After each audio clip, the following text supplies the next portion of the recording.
Welcome to Watch, Review, Repeat. This is the podcast where two best friends discuss the latest in film and television and then do it all over again the following episode. My name is Colton Brown.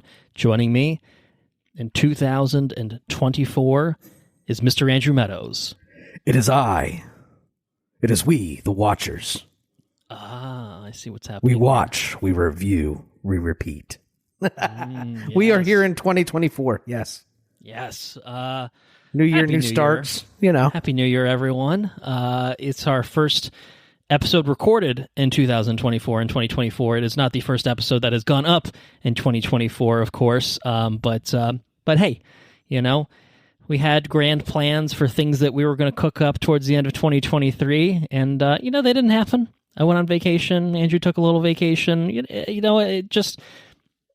Everything happens for a reason, and here we are. We've reassembled. We're actually almost halfway through January, but we got a good one on tap. One that dropped just the tail end of 2023, 9 episodes of the second season of What If. So for those who haven't figured it out yet, I think Andrew was doing a little bit of a watcher voie. I think that's what was happening. Yeah, that was an attempt at a watcher voice, you know. It was pretty good. I thought I got it immediately, you know. So, you know, I think it was pretty good. Yeah, a lot of stuff to catch up on. It's been a while since we recorded in general. I guess I'll start off by saying it's not literally snowing, but it's about to snow. We're maybe going to get 4 to 6 inches in Philly. 4 to 6. Yeah, you're having a hell of a winter up there. For sure. We had it really hasn't been bad, but this week particularly we got hit with some snow on Tuesday. So get this, I've had a 2-day work week. I will have a 2-day work week this week. Stop it. Monday was the holiday, MLK Day. Tuesday was a courts are closed day because of snow. Worked Wednesday and Thursday, and then Friday more snow. Gotta close things down. So perks of living up north, right? You don't get 2-day work weeks in Florida. That's let's put it that way. Do they need a paralegal up there by chance? Someone might. I can make copies. I can get coffee and stuff. Secretary, yeah. Yeah, Always need I can answer phones and whatnot. Yeah, cool. Yeah. I'm sure you do that for your job anyway. Yeah, absolutely. You've got very the qualified. Skills. Anyway, yeah. So we got a lot. We got a lot that we're gonna cover on this episode. We've got some news. Some people that have passed away because it's been almost a month since we recorded. So it happened. We're gonna talk about season 2 of What If. We got a lot of catching up to do, Christmas and all that good stuff, New Year's, all that, lots of stuff to talk about. But I wanted to say, just kind of at the outset, because we started off 2024 in terms of episodes being released with Godzilla -1, I wanted to make a note on that quickly because we did record that, I think probably halfway through December or so, and it didn't go up for a long, long time. And the reason for that is because I brought my laptop with me. I did Christmas in New York. I took a trip down to Florida. Things I'll talk about later in more detail. I brought my laptop with me, brought all the files with me. Didn't use it once. I just had a proper vacation. I didn't edit it all, and I was like, it is what it is. I think Anna was probably happy about it as well. That she didn't have to yell at me while I'm wearing my noise canceling headphones trying to edit while it's Christmas Day and whatnot. But yeah, it just took a while to kind of get it moved out there. But I think it worked out well because it's still in theaters, so it was still timely when it came out, and it's even more timely. This is sort of cheating. It's sort of news. They're putting out a new version in theaters in about a week's time. Oh my gosh! It's called Godzilla. Yeah, it's the black and white one. But no shit, that's real. It's called Godzilla -1 color. Incredible. No, it's incredible. Oh man, I think I might go see that. They had already put that out in Japan, but they're putting that out stateside on the 26th of January. Large format? I think so. I think it might be getting kicked in next. So there's not a whole lot going on in January. I'll talk about that in a second. Few seconds, maybe a minute. We'll see. But yeah, Godzilla -1 color. So for those of you who haven't had a chance to see it, in proper color, of course, that's certainly one way to do it. But it is definitely the type of film that I look at it and think that would work really well on black and white. And I think a lot of it is trying to emulate kind of the feel and look of the original classic Godzilla, and it's a period piece and everything. So it just kind of feels like, oh, that's a really cool idea, cool fit. So I don't know if I'll see it in theaters myself, but I wanted to throw that out there for anyone that's like, Godzilla -1, didn't that come out a month ago? Yes, but it's coming out again. And maybe black and white, that's incredible. We could record on it in black and white. We would have the same conversation, but we could do it again. We probably won't. But it also, a side note about Godzilla -1, because we've been doing so many fucking epic movies, starting in 2023, maybe moving into 2024. It's classified as an epic kaiju film, which I think is worth noting that we covered an epic film, without even really acknowledging the fact that it was an epic film. How about that? So it all kind of works. It all works, right? Yeah. Now, our keen-eared listeners will notice it's just Andrew and I. Even though we're talking about something in the Marvel Cinematic Universe, our resident Marvel expert Henrique Jaime is he's missing. He's gone missing. He went on vacation in Mexico. I want to assuage any concerns about him actually being missing. No. He's willingly gone. We tried to work out the scheduling. We just couldn't make it happen. And it's his fault. He's the one that went to Mexico and prioritized that, having a vacation over being on this podcast, being a guest on this podcast. So, Shame. He made his own bed. He's got to lie in it at this point. So we will miss him, of course. But I figured I'd give him a shout out. He's sent a lot of pictures. He seems to be doing fine, I think, is our overall assessment he's doing very of well. the situation. Yes. So yeah, now that we're in 2024, I figure we'll do. This is somewhat also kind of what we'll do at the end of the episode, but I figure it's worth bringing up here just because for Andrew and I, this is our first time back in the old man caves in the new year. What's going on? Like, what are we doing? Obviously, we're starting the year off with What If, which is a show that aired right at the end of 2023. I think they did the one day at a time drop, kind of around Christmas, leading up to New Year's. I think maybe a couple days before.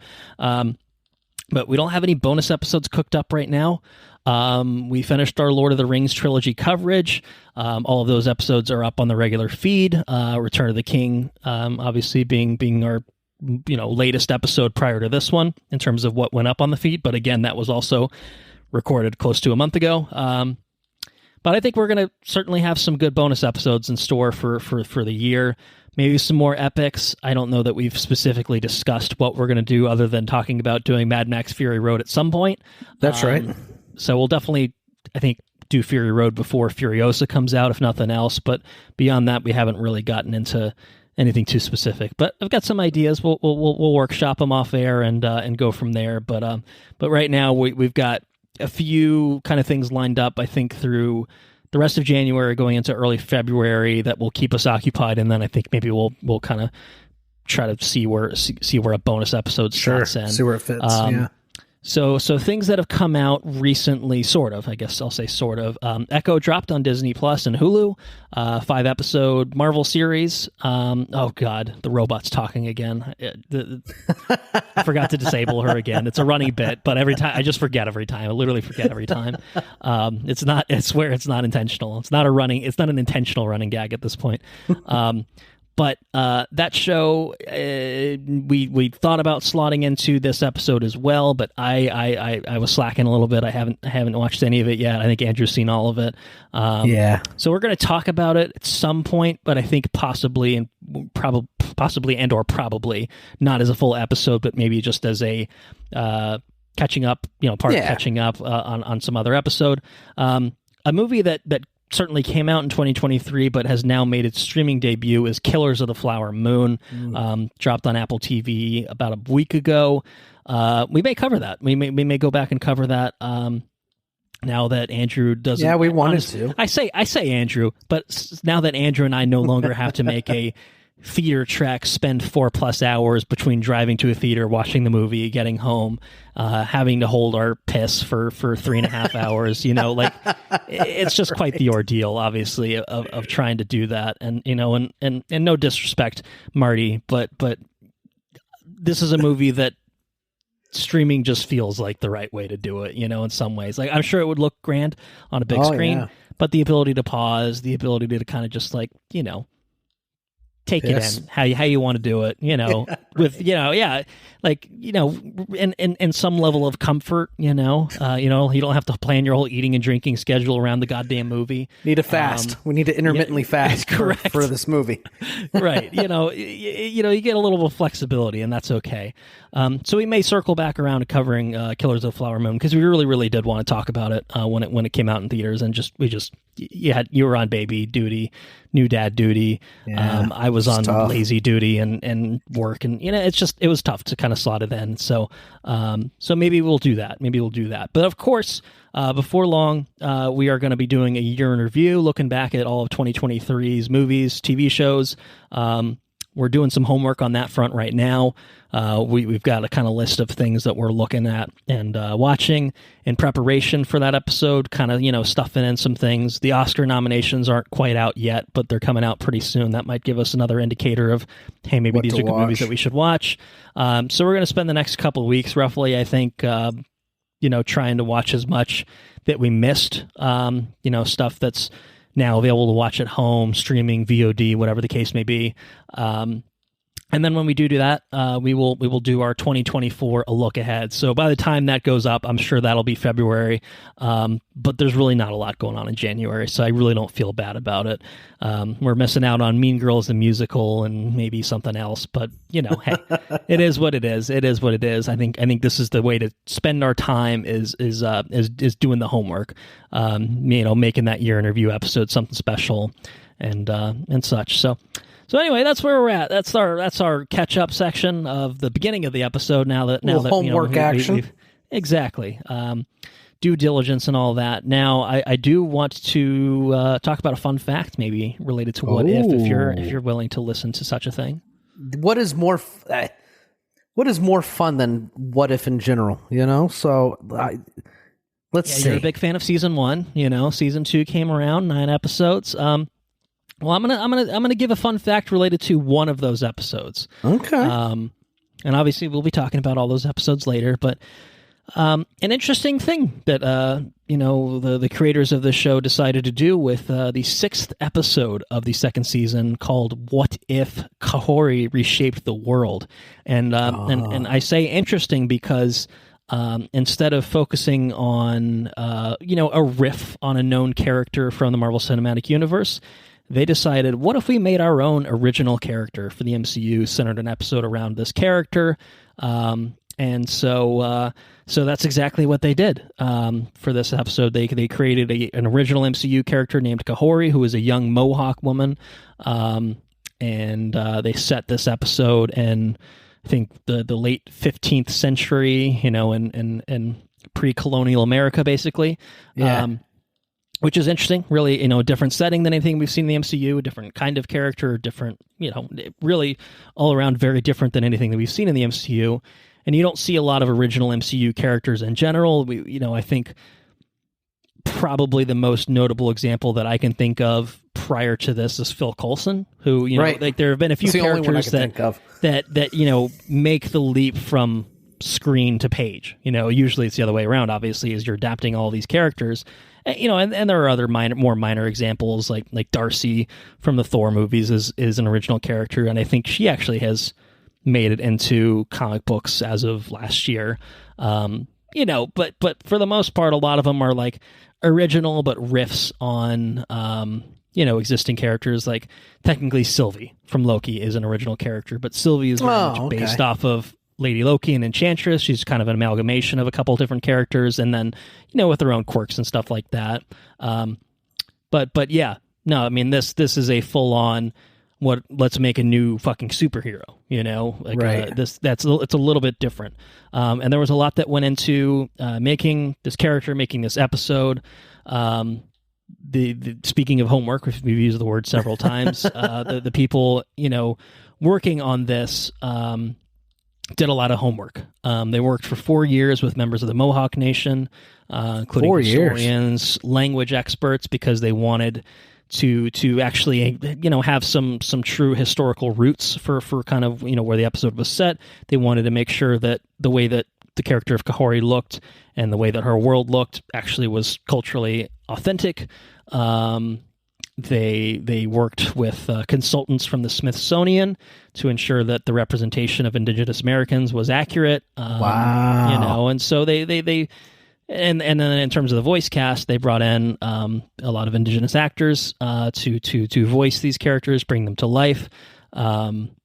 So they did a lot, I think, to make this a very different thing than anything we've really seen in the MCU prior to this point, and one that's not just hey, we're a bunch of white people making things about Native Americans, like aren't isn't that awesome, pat on the back sort of thing. And it is that to a certain extent, but they clearly, again, did the homework, brought in a lot of people to make it what it should be, for what they wanted to do, what they conceived this episode to be, what they conceived this character to be. And on a side note, too, it feels very authentic. Yeah, definitely. It shows. I mean, the whole episode is basically, it's the only episode, I think, in the entire series that is not in English, right? You have primarily the Mohawk language spoken, I think some Spanish, the conquistadors come to town. But yeah, I mean, the whole thing is subtitled, right? It's just a very different tone and feel than anything else you see in the season and the whole series. So yeah, I think the effort, obviously, that they did in making the episode and developing this character, it all paid off. But hey, we'll talk about whether we really, really liked the episode. But yes, we can certainly note it did feel authentic. Right? So that's my fun fact. I hope it was fun. That was very fun. Hope it was the most anything fun way that to kick off anything 2024. Yeah, totally. It's pretty neat. Didn't know. So that means that they were working on this episode when they filmed season 1, or when they made season 1. Yeah, they've had a lot in the pipeline. I think there was an episode in this. The Sakaar episode was actually originally intended for season 1, but was not completed in time, so it was moved to season 2. And I think the same thing happened. I think they had a Red Guardian and Bucky Barnes episode that they didn't finish in time, so it's been pushed to an eventual season 3. So season 3. Huh. Hey, how about that? Yeah. So yeah. All right. Well, that's fun. Do you want to talk about things that are not fun? You have one choice. I don't know. You have one Yes. choice. The answer has to be yes. All the information. So, like I said, it's been a month since we recorded. Unfortunately, some folks have passed away, and none of it's good news, obviously. But this first one particularly is a really, really sad story. Really fucked up story, I think, actually, too. So South Korean actor Lee Sun-Kyun, I think the only thing that probably we've really seen him in was the rich father character in Parasite, Bong Joon-ho's Parasite. Oh, okay. Yeah. Was found dead at age 48 from an apparent suicide. And basically the backstory to this, I guess slight background before I get to the backstory is, America, we think we have pretty liberal views on certain types of drug usage, marijuana particularly. Obviously, there are many states where it's fully legal, a lot of states where it's, okay for medicinal usage and stuff like that. Sure. South Korea and some other Asian countries, I'll say too, they do not feel the same way. Drug usage is big no-no. Not tolerated at all. It's a big no-no. Like culturally, it's one of the worst things you can do, like marijuana included. Not just hard drugs. If you want to kind of draw a line. So as part of this kind of just cultural, way of life, the South Korean government has had a lot of crackdowns on high profile people who have been swept up in allegations of using drugs and stuff like that. And Lee Sun-Kyun was one of those people who was, alleged to have been using The marijuana, psychoactive drugs, maybe. And so what happened is he was questioned 3 times by police, including for 19 hours. 19 hours he was questioned over his marijuana usage, which is fucking absurd, obviously, when you think about it, in terms of our culture. Yeah, right. And so basically, this becomes a huge media frenzy over there. When people get swept up in this, their names are in the headlines. Their names are getting dragged through the muck. It's really awful. And it's basically a culture that has fostered a very high suicide rate, related to these sorts of accusations, to these sorts of allegations. You've had a lot of K-pop stars, politicians, executives who have committed suicide basically because their name has been ruined. Then they're subject to abuse online, etc. And really, that seems to be what happened here. So who knows if he used marijuana? I don't really care. But yeah, just the circumstances that lead someone to kill himself. Because of all this, questioned for 19 hours, all that. It's just really awful. It's really tragic. It's completely fucking unnecessary, obviously, and I've seen the man in one thing. He was good in the one thing that I've seen him in. I know he's been in other stuff, largely, I think, South Korean stuff, but again, just what the fuck, man? Right. It's just really sad. Yeah. Really sad. Really, really unnecessary. And just, the government's culpable for this sort of shit, is kind of the honest truth of it. Since his death, Bong Joon-ho himself has basically spoken out, basically calling for a probe into his death, and why the hell was there this crazy weeks-long police investigation and all, this whole sort of shit show that came from it, they're classifying it as basically this man was severely character assassinated, and that these laws need to be changed. People's rights need to be protected, when they're being swept up in this sort of investigation instead of it getting sensationalized in the media and everything. So just really sad. Yeah. So rest in peace to Lee Sun-Kyun, and maybe we'll have change. And I'm not going to say a culture's wrong. I'm not going to say my culture's better than yours. To be clear, obviously America has its fair share of drug problems. I live in a city that has its fair share of drug problems. But I think that you can still this could be handled better, right? So it's kind of just my honest look at it. Yeah. So, so not good news. Very sad news, actually. So the other 2 deaths are I will say also sad, obviously, but different circumstances, thankfully. So Tom Wilkinson is a British actor. He passed away at age 75. You would probably recognize him as Carmine Falcone from Batman Begins. He also was nominated for an Oscar in the movie Michael Clayton, where he co-starred with George Clooney. Believe he was known for being in movies like The Full Monty, Shakespeare in Love, The Best Exotic Marigold Hotel, a little bit more recently. I want to say super more recently. But a prolific actor who's in The Patriot. He was General Cornwallis in The Patriot, which I know we've talked about relatively recently, I think, in one of our episodes covering an epic. And he was in Rush Hour. I think that's also come up fairly recently. I think we talked about Jackie Chan. Yeah. And he was, I think, the IMF secretary in Mission Impossible: Ghost Protocol. He was Benjamin Franklin. Speaking of Philly, Benjamin Franklin and John Adams, the HBO miniseries. Just prolific actor, a very prolific actor with a good resume, and 75, not a bad run, obviously, but still could have been better. You like to make it past 75, is what you think. So died suddenly, December 30th. Survived by wife and family. So it's very sad, but definitely leaves behind a good legacy in terms of a lot of his roles that he was very memorable in, I think. So rest in peace to Tom Wilkinson. And then finally on this front, and thankfully finally on this front, Andre Braugher died at 61, which is definitely too young.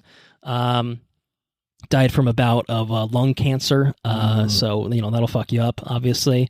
I think principally known for starring on the TV show Brooklyn Nine-Nine. I don't know if you've ever watched any of it or seen clips or anything from it. Played the character of Captain Raymond Holt, 2013 to 2021. And I think he actually made a career of playing a lot of cops, detectives, etc. NBC's Homicide: Life on the Street in the late 90s, or I guess mid to late 90s, was another big role for him. Made appearances in movies like Fantastic Four, Rise of the Silver Surfer, Poseidon, The Mist, among others. So an actor I don't think I've seen in a lot of things, to be quite honest, but I've definitely seen clips of Brooklyn Nine-Nine. He's a very recognizable actor. And 61, like I said, is just too young, so it's yet another sad tale.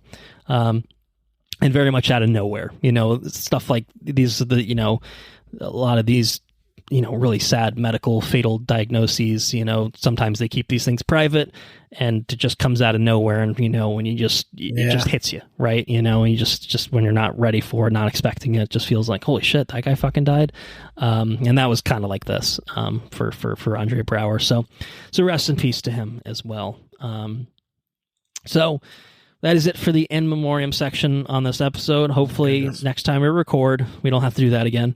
That would be my preferred way of doing things. If everyone, I'm sure everybody would forever, probably agree. Good.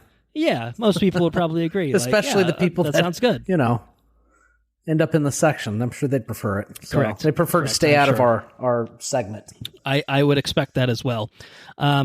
So we're going to move on and do some headlines. We're not going to do trailers on this episode, and the reason we're not going to do trailers on this episode is because we're going to be doing that look look ahead episode in the near future, in the next few weeks. We're gonna bundle all the trailers for all the stuff, because all the trailers we have are for stuff coming out in 2024. So movies, TV shows. We'll talk about those trailers when we talk about stuff that's coming out later this year. And that maybe will make this episode just that much shorter. We'll find out. Who's to say? I don't know. But the first headline, I guess, maybe this is a joke in poor taste, but I think you could arguably put Jonathan Majors' film career in the in memoriam section, because it's dead. It's also dead. Because there's been a lot of developments on the Jonathan Majors front over the past month. A lot has happened. So first of all, his trial actually happened. It finally happened. And indeed, he was, I think to my surprise, I didn't really follow the trial specifically in terms of the evidence and all that. I just kind of figured, major Hollywood star, was a jury really going to convict, that sort of thing? And the answer is yes. The answer is yes. The jury will convict, and they did convict. They convicted Jonathan Majors of reckless assault in the third degree and harassment. So 2 charges that he was found guilty of. He was found not guilty of, I believe, the more serious charges, including intentional assault in the third degree and aggravated harassment in second degree. I'd say ask me about those, but those crimes are different than what we have in Pennsylvania in terms of probably how they're actually defined and stuff like that. Right. But I think in terms of the grading, what he was convicted of were the less serious offenses. And I don't mean that they're not serious. I just mean that they are less serious in terms of potential punishments compared to the ones that he could have been found guilty of. So it was a 6-person jury, deliberated for 4 hours, rendered their verdict. Sentencing has not happened yet. That's set for February. The charges that he was found guilty of it was 1 misdemeanor and 1 violation, which is, again, less serious than a misdemeanor as compared to a felony. And so everyone kind of acted swiftly, following this result. Marvel Studios has officially dropped him. He will no longer be playing the character of Kang the Conqueror. Should we ever see the character of Kang the Conqueror again in the future, which probably yet to be seen, right? probably still an open, debate. Do they recast? What are they doing at this point? But yeah, I mean, I think it was literally the day the jury, the day the verdict came out, they were ready. They were like, I think they were probably okay with this. I mean, I imagine this probably, if they have any sort of contracts, it voids a lot of stuff. So I think in terms of getting them out of a PR nightmare headache situation, this is probably a good solution. Now, obviously, you could argue it's a good solution. They took notes for justice being served. They took notes from the DC Ezra Miller. Well, Ezra was never convicted of anything. No, I guess they pled guilty to some stuff. I guess I take that back. They're like, fuck that. We're not going to get stuck in this. Guilty. Get the lawyers to draw up some I think outs. it's. I mean, okay. What I haven't said, and maybe I should say, is good. I mean, the prosecution, the state brought their case. They got some convictions. They didn't get some of the other ones. But they clearly, the jury clearly found that there was evidence that Majors, assaulted his, I think, ex-girlfriend now, hopefully, and it was a lot of he said, she said stuff leading up to the trial. And, to me, it was always kind of just like, any lawyer worth their salt's probably going to be able to get this guy off. I do think his attorneys were fucking terrible from what I did read and understand. I think that they were bad and just not good, and clearly not good enough. Not that a good lawyer is always going to get you, off scot-free. That's not really how it works. I mean, if you're guilty as fuck, sometimes there's just nothing you can do about it. Right. But good that, a victim of domestic abuse, had to go through the arduous process of, testifying at trial and reliving, I think, I imagine a very difficult situation in her life, doing it in a very, very high profile way. It's a lot, and ultimately the jury came out the way they did. And Marvel is like, you know what, we're going to abide by that, and I think that's probably also the right call. You know what I mean? Yeah, of course. We're a family brand. We don't want to be associated with somebody that's beating up on somebody. Why? Correct. It's pretty simple. Not only beating up on somebody, but, I think we tend as a society think that men beating up on women is well, not only is it just bad, but it's also worse than a bar fight or some other, drunken shenanigans. Like, this is all sorts of stuff. Kind of like when that news came out, all sorts of stuff were, all sorts of people were coming out of the woodwork talking about how, Yeah, there was some I don't know if this is what you're talking about specifically, but like people that worked with him in like drama school or whatever. Like, yeah, this guy kind of exactly. Sucks. They weren't like alleging the same types of things. I think they were just being a dick. Point, like this dude kind of sucks. So I'm not really shocked by this. Is kind of the sense that I got from all of that. So, I mean, hey, he can appeal. He can get his conviction overturned. I don't think Marvel Studios is going to hire him back, even if that is fruitful. I think this dude's career is pretty much donezo, at least for a long time, until I don't know. To me, DV thing is domestic violence. That's a hard thing to walk back. I mean, RDJ overcame substance abuse, and doing some shitty things like breaking into people's houses and sleeping in a bed with an 11-year-old because he was fucked up. Whoa. Because he wanted to sleep in a bed with an 11-year-old. But I didn't. Whoa, man, I didn't know about that. Yeah, I mean, like and Mel Gibson, he is still fucking in things, even though he's Mel Gibsoned a lot. I mean, it's a different thing. Like, he hasn't been convicted, but people have done a lot of shitty things, cancel culture, blah blah blah. But like, again, this is a hard thing, I think, that for him to be able to walk back. And the double whammy, and I say this, I mean, the first whammy is, hey man, don't beat women and then get convicted. Like, obviously that's not going to be good for your Hollywood career. Right. But also, like, I mean, he's young and he's black. That's not going to help him. You know what I mean? Like, to be kind of truthful about it, it's like, he's not the kind of person that Hollywood's going to give a bunch of second chances to. If he was a white guy, maybe he'd get a pass. Maybe, you know what I mean? But it's a really fucked up thing to say. But it's true, though. It is true. But it's true. Yeah. Right? So, So I think Jonathan Majors is done. I think I'm done with him, and I'm okay saying that. Obviously, he has an upcoming film called Magazine Dreams, which was originally with that poor movie.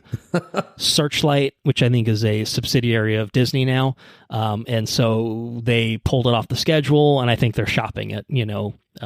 See if anyone wants to pick it up and put it out. Apparently, he's good in it. Apparently, it's a good movie. He plays an amateur bodybuilder of some sort. I'd say if he plays a dick, then hey, I don't know how he managed to wring that performance out of himself, but yeah, I'm sure someone will pick it up. Probably a streamer will dump it. It is what it is. Of course, I don't think movies. Though. That's he's a good actor. That's the worst. He's a good actor. And I think obviously you go back a year's time when we're talking about Creed 3, and he's lighting the world on fire. Yeah. And we're like, this guy's awesome. That shit aged like milk, obviously, in terms of our general commentary. But you just don't know with people, obviously, and I'm not happy about it. I don't think I'm sounding like I'm gloating or anything like that. Like I legitimately like the dude, but sure. At this point, I'm kind of just like, nah, fuck him. Yeah. I don't feel bad for him. He did this to himself at the end of the day. Yeah, man. Yeah. So rip Jonathan Majors' career. R.I.P. R.I.P. He might be a phoenix. He might pick up and come back. Give him 5 years, 10 years. We'll see. I don't know. It's either that or he's going to start. Did his agent dump him too?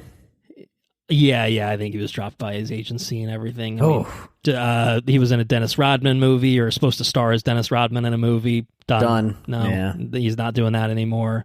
All current obligations were off.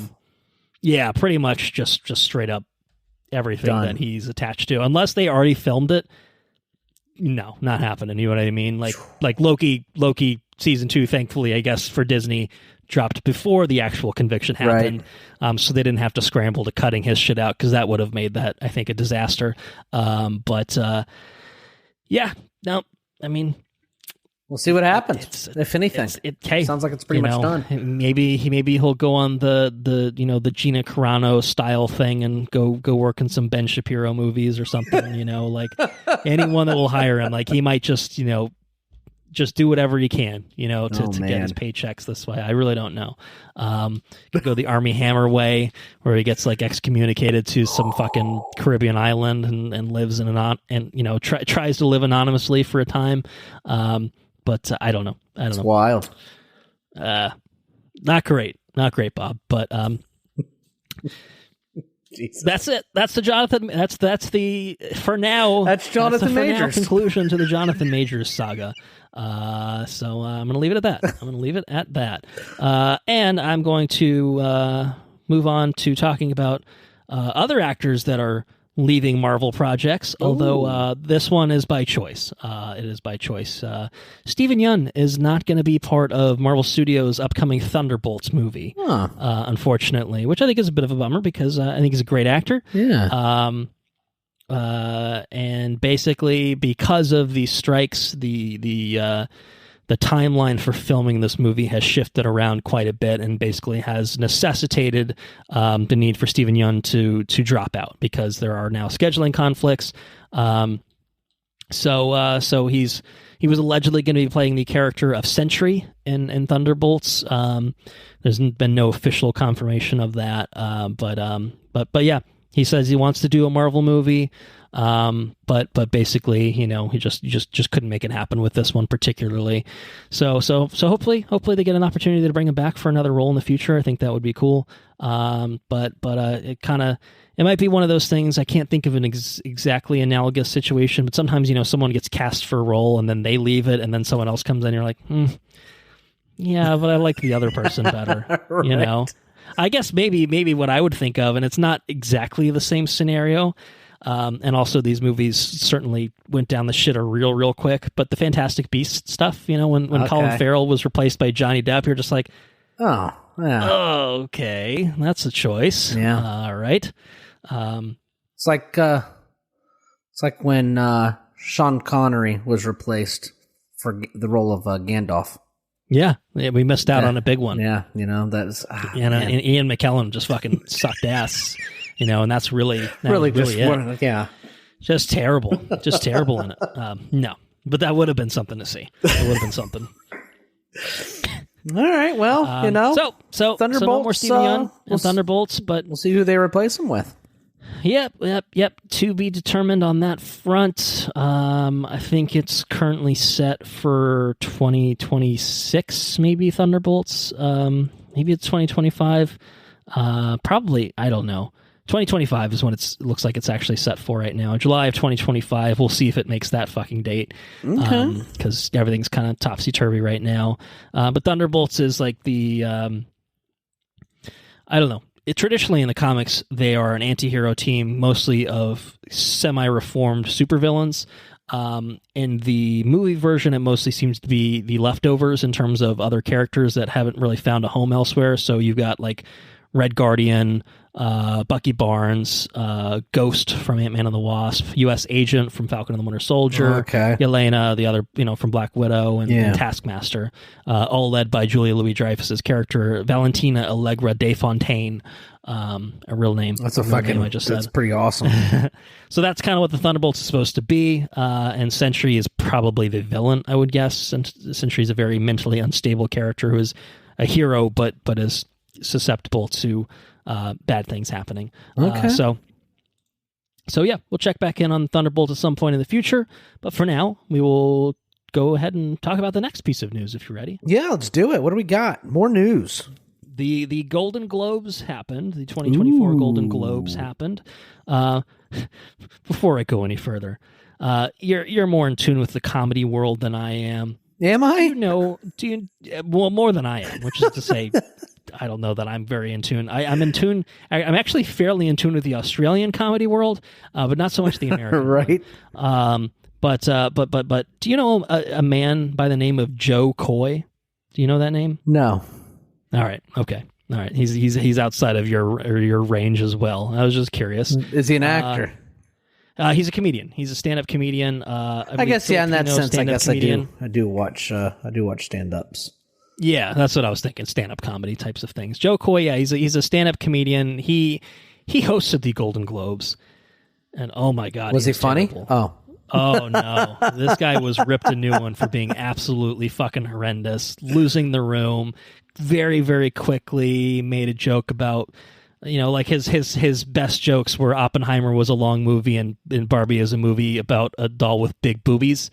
I think was to use his exact phrase. Oh my god! That whole as you can imagine, in a room with Greta Gerwig, Margot Robbie, and Cillian Murphy, and just kind of sitting there, like everyone's just like, oof, just oof. And then he made the classic mistake of being like, oh, well, the jokes that you're laughing at are the ones that I wrote, and the ones that you're not laughing at are the ones that, the writers wrote. And it's just like, just fucking own the fact that you're bombing, dude. You're a stand-up comedian. He said that on stage? You've been in this situation. Yeah. Yeah. And he was laughing at his own jokes, which I think is also to me, that's a bad look. Stand-up comedians, I appreciate it more when they can hold it together. Let the audience laugh. Right. Instead of being like, look how funny I am. I'm so funny, huh? You smirk, you crack, you laugh a little bit. It happens. You chuckle. A little chuckle is fine. But to just full on laugh on your own jokes when no one else is laughing, especially when no one else is laughing, was a really, really just tragic look for him. Oh man. So anyway, full in on the fuck Joe Coy train. Apparently, he is very popular with Filipino people. I think his humor resonates very well. I think a lot of it, I've heard him described as like the Filipino Gabriel Iglesias or something like that, or George Lopez, where they very much lean into their own culture, as a source of their jokes, and it plays very well for people of that culture. Some, maybe some crossover outside of that, but not as much, with some other comedians perhaps. So anyway, Joe Coy bombed big time at the Golden Globes. Oh man. And the Golden Globes are kind of, they're like in a comeback stage, because I don't know if you remember this saga. Basically, the Golden Globes was originally selected by the Hollywood Foreign Press I was going to ask you about that. Yes. And basically it was a bunch of white people, basically deciding everything, and people were like, is that the most diverse group of people that should be deciding? Hollywood Foreign Press? Like, what? Who the fuck are these people? So there was a big hoopla about all of that. The Hollywood Foreign Press Association has been burned to the ground. I think it actually technically no longer exists. There's this new organization that is, I think, a little bit more diverse. But basically, I forget exactly what the new organization is called. I'm sure it's in this article I'm looking at somewhere. But it's a new racially and ethnically diverse group of voters. It's made of 300 journalists from 76 countries. They basically tried to rebuild this brand with a little bit more legitimacy. Like, it's not the Oscars, obviously, but it's, they've tried to get it away from being the laughing stock and, just the punchline that it kind of was for a couple of years leading up to this. So in terms of just the big winners for the evening in terms of what won Golden Globes. Golden Globes covers movies and TV shows, so this may be somewhat a preview of things that we'll talk about. Maybe you want to watch if we haven't already. All right. Oppenheimer won multiple awards. Was named the best motion picture drama. Christopher Nolan took home the award for best director for his work on Oppenheimer. Okay. Poor Things won the Globe for the best motion picture, musical, or comedy. Wow. Anatomy of a Fall is a movie that won best non-English language motion picture, and then the Boy and the Heron beat out Spider-Verse for best animated film. Succession was named best drama series. The Bear was named best TV series, musical, or comedy, although I've seen a lot of conversation of basically being like, The Bear is not a comedy. I'm not really sure why it's classified this way, other than the fact that it's a half hour instead of an hour show. And so there was a lot of awards handed out for Beef, the Netflix show Beef. Stephen Yeun and Ali Wong both won acting awards for that. I think it might have been awarded like the best limited series or whatever the classification is there. Succession won a bunch of shit. Lily Gladstone won from Killers of the Flower Moon. Paul Giamatti for The Holdovers. Robert Downey Jr. won as supporting actor for Oppenheimer. And others. I'm not going to go through everything extensively. Barbie, a new category they made was for stand-up comedy. Joe Coy did not win, but Ricky Gervais did. Ricky Gervais, notoriously one of like the longtime hosts of the Golden Globes, that was like, fuck this shit, I'm not doing that again. I think he said that on stage, didn't he? He made jokes about it on stage. Yeah, pretty much. Ricky Gervais, he doesn't hold back. He's fucking Ricky Gervais, but I do think that he was the right kind of person to basically be like, I will give you shit, but I have earned the right to give you shit. Like I am here saying shit to you, but I've at least have some recognition that has gotten me to this point. And then the other new category was the best cinematic and box office achievement, which isn't to say the movie that made the most money, because otherwise why would you have any nominations? You know which one is there, but it's basically movies that, like blockbusters, like what's the best blockbuster that's out there, that maybe necessarily isn't the best picture, but is worthy recognition. We have a category for it. We call it the biggest surprise of the year, right? Right, yeah, something along those lines. Yeah, and certainly Barbie could be a contender for something like that. So Barbie won. I think there's like a threshold, like it has to make enough money to make it into the category. But I think a lot of it is also derived, like the Barbenheimer movement was like, nuts, a huge thing, obviously. So Barbie took home that award. There's probably other winners, but I'll leave it at that. But again, maybe a preview of coming attractions of things that we'll be watching, talking about in the near future, perhaps. Do they have a cinematography? Do they have technical awards for the Golden Globes? I don't actually specifically remember anything along those lines. To be quite honest, at a quick glance, I don't think so. No? I think a lot of that is apparently reserved for obviously Oscars, but for I guess other many of the other awards too. So no, it's really acting, writing, and best movie. So all right, yeah, cool. All right, well, that's that. Yeah, and TV stuff too. So that's that exactly. Now we are moving on to some newsy news type things. A lot of just kind of upcoming projects. Most of these are I think actually probably all of these are probably 2025 projects, I would guess, if not even later potentially. But big news over on the Star Wars side of things. The Mandalorian season 4. Well, it doesn't seem like it's happening. Oh, man. But in its place, we are going to be getting a feature film called The Mandalorian and Grogu, which is going into production some point this year. It is going to be directed by Jon Favreau, a.k.a. Mr. Johnny V himself, produced by Johnny V, Kathleen Kennedy, and Dave Filoni. And Johnny V says, "I've loved telling stories set in the rich world that George Lucas created. The prospect of bringing the Mandalorian and his apprentice Grogu to the big screen is extremely exciting." So I think this is in place of season 4. Maybe the story isn't necessarily ripe for 8 episodes. Maybe you need a bigger budget to do something bigger scale. I'm not sure exactly. But this is the next weakest direction. parts of Mandalorian season 3 cuts them out. Right. Yeah. Maybe this is a good way of tightening it. Right. Yeah. Tell your story, get in, get out, you're done. No, trim the fat, that sort of thing. So this is a new addition to the whole Lucasfilm slate.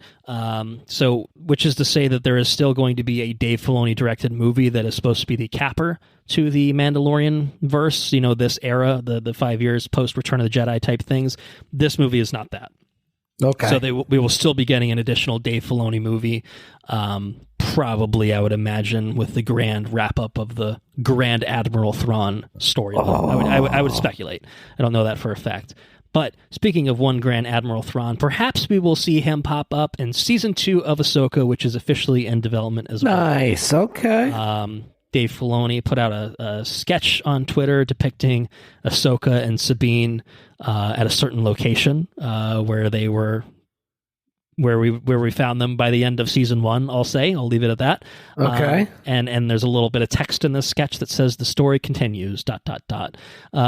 So season 2 is happening.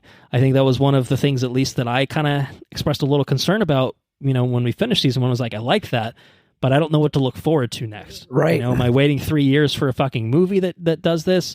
Is another show going to pick up this thread? Is Mandalorian season 4 going to pick up this thread? And I think this is probably our answer: is Ahsoka season 2 will pick up where season 1 left off. Yeah, right. Which is usually the natural development for TV shows, but sometimes you get a Book of Boba Fett that is basically just a secret Mandalorian show.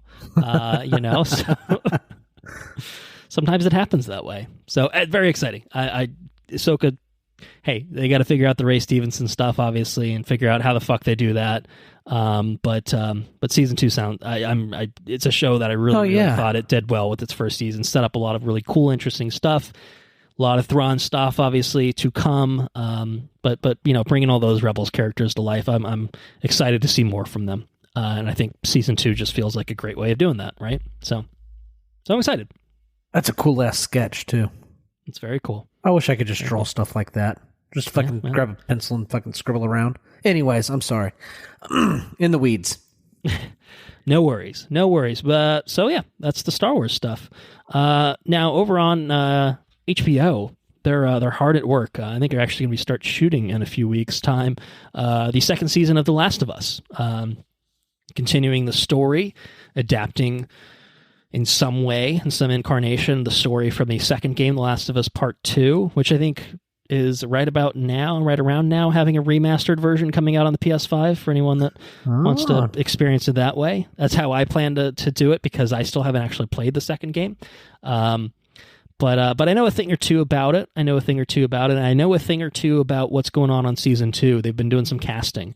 They've actually cast 3 characters, all of which are characters introduced in the second game. So the big one, I think, to start is that Kaitlyn Dever has been cast as the character of Abby. I don't know how much you know or not know about The Last of Us season 2. Let me just start there and ask you that. I mean, I don't know. Obviously, season 1, the first game, but anything beyond that, have you managed to never beat the first game, so I didn't know. I thought I knew what was going to happen. Right. Okay, that's right. Yeah. And it didn't happen. And right. Well, yeah, I don't know. I don't know anything. Okay. All right. I'll tell you a little bit. Okay. Without telling you too much. Okay. I'll keep it.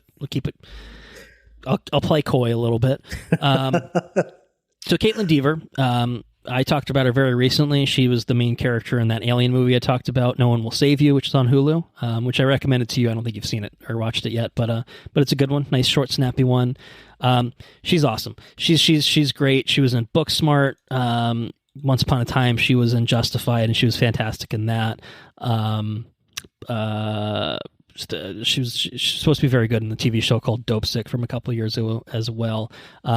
She's great. She's a fantastic actor. The character of Abby is a big character in The Last of Us Part 2, the video game. She, and I don't think this is a spoiler to say, she is a playable character alongside Ellie. So Ellie and Abby are the two playable characters in The Last of Us Part 2. Joel is in the game, but you don't play as Joel anymore, and the reason for that is because, at least in the game, there's a time jump, I think, of 5 years. So Ellie is older. There's this other character, Abby, who gets involved in the story. The way that HBO describes it is that Abby is a skilled soldier whose black and white view of the world is challenged as she seeks vengeance for those she loved. It's vague enough to bad things have happened to her, and she's out for. She's out for a specific reason. It's going to be a real interesting dynamic. She's like a young Joel, almost. Yeah, kind of, just a little bit. Yeah, jaded, Yes, yeah, definitely. And the character of Abby is this is kind of the character of Abby is controversial for reasons we'll get to eventually. This is an interesting casting because the character of Abby in the games she's like very muscly and kind of like bulky and big, and Kaitlyn Dever is a slight woman. So I think that's ruffled some feathers. It's like, doesn't look like the fucking video game version. It's like, well, they needed the cast of fucking, buff woman if they wanted to do that, which I'm sure there are buff women out there, obviously. But they went in a different direction, She was actually fan cast frequently for Ellie in the first season, like before they made the first season. She was thrown out as a fan cast for Ellie, and I think the biggest reason they probably didn't do that is because she's 27. Like she would have been like 24, 25, which I think is still too old to play a convincing 14, 13-year-old Ellie. Bella Ramsey, they're playing younger, in that first season. Right. But, I still think that they conceivably looked like they were a teenager, right? You know what I mean? Yeah. So, totally pulled it off. So that's one piece of casting. Other piece of casting, so you talked about Beef already a little bit. Did you watch Beef? I think you did, but I can't remember. Yeah. So there's an actor in that called Young Mazzino. I don't know what character he played. Let me see if I can pull that up. And character is named Paul Cho, if that means anything to you, but you probably recognize his face. Yeah, I know Paul. He's been cast in this as well, playing the character of Jesse, described as a pillar of his community who puts everyone else's needs before his own, sometimes at terrible cost.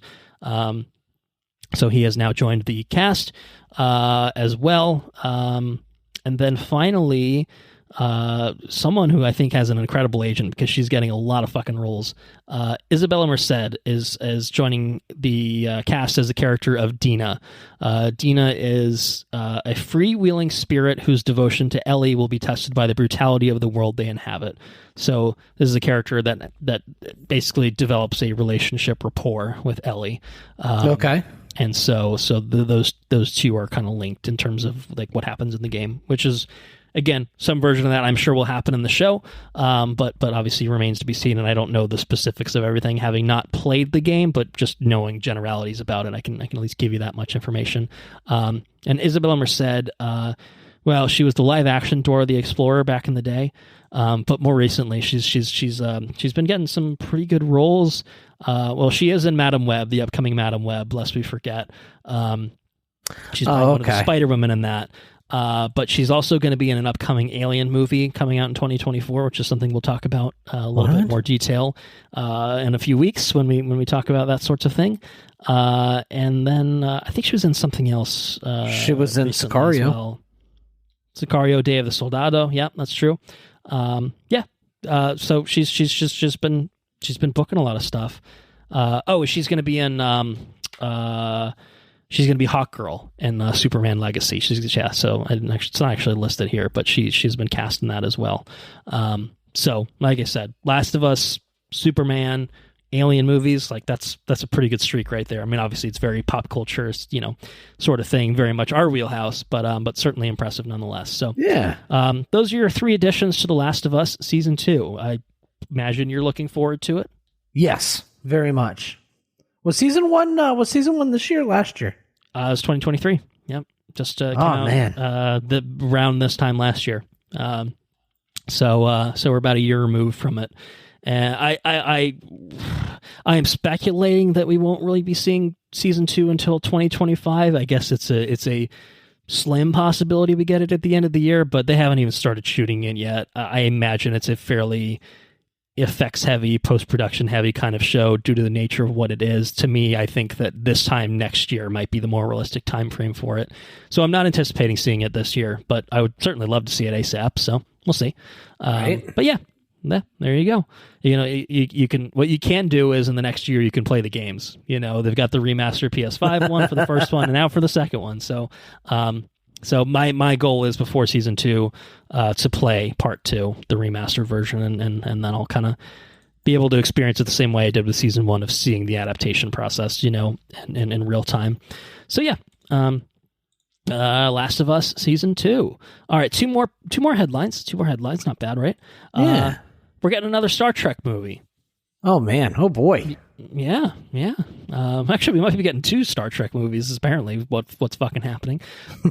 So, the first one, the main part of this headline, I guess, is that Andor director Toby Haynes. I don't know how many of those episodes of Andor he directed, but he's credited as Andor director.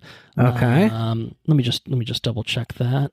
He directed the first 3 episodes and 4. He directed about half the season, so 1 through 3, and then it looks like 8 through 10, which I think is the prison arc. I think he directed the prison arc of that, and then that initial arc on pretty stellar shit. Wherever, pretty awesome. Planet. It's pretty great to be associated with Andor in any capacity. Yes. So it wasn't the sole director of the series. I wanted to clarify that. But he's coming on board to direct a Star Trek movie that is being described as an origin story set decades before the J.J. Abrams 2009 Star Trek. So kind of fresh really start a little bit. Yes and no. It seems it's apparently in the same universe, but probably detached in the sense that you're not following Kirk and company. You know what I mean? Gotcha. So I don't know exactly what that entails. The other Star Trek movie, unfortunately, is not the Quentin Tarantino one that he wanted to make for a long time.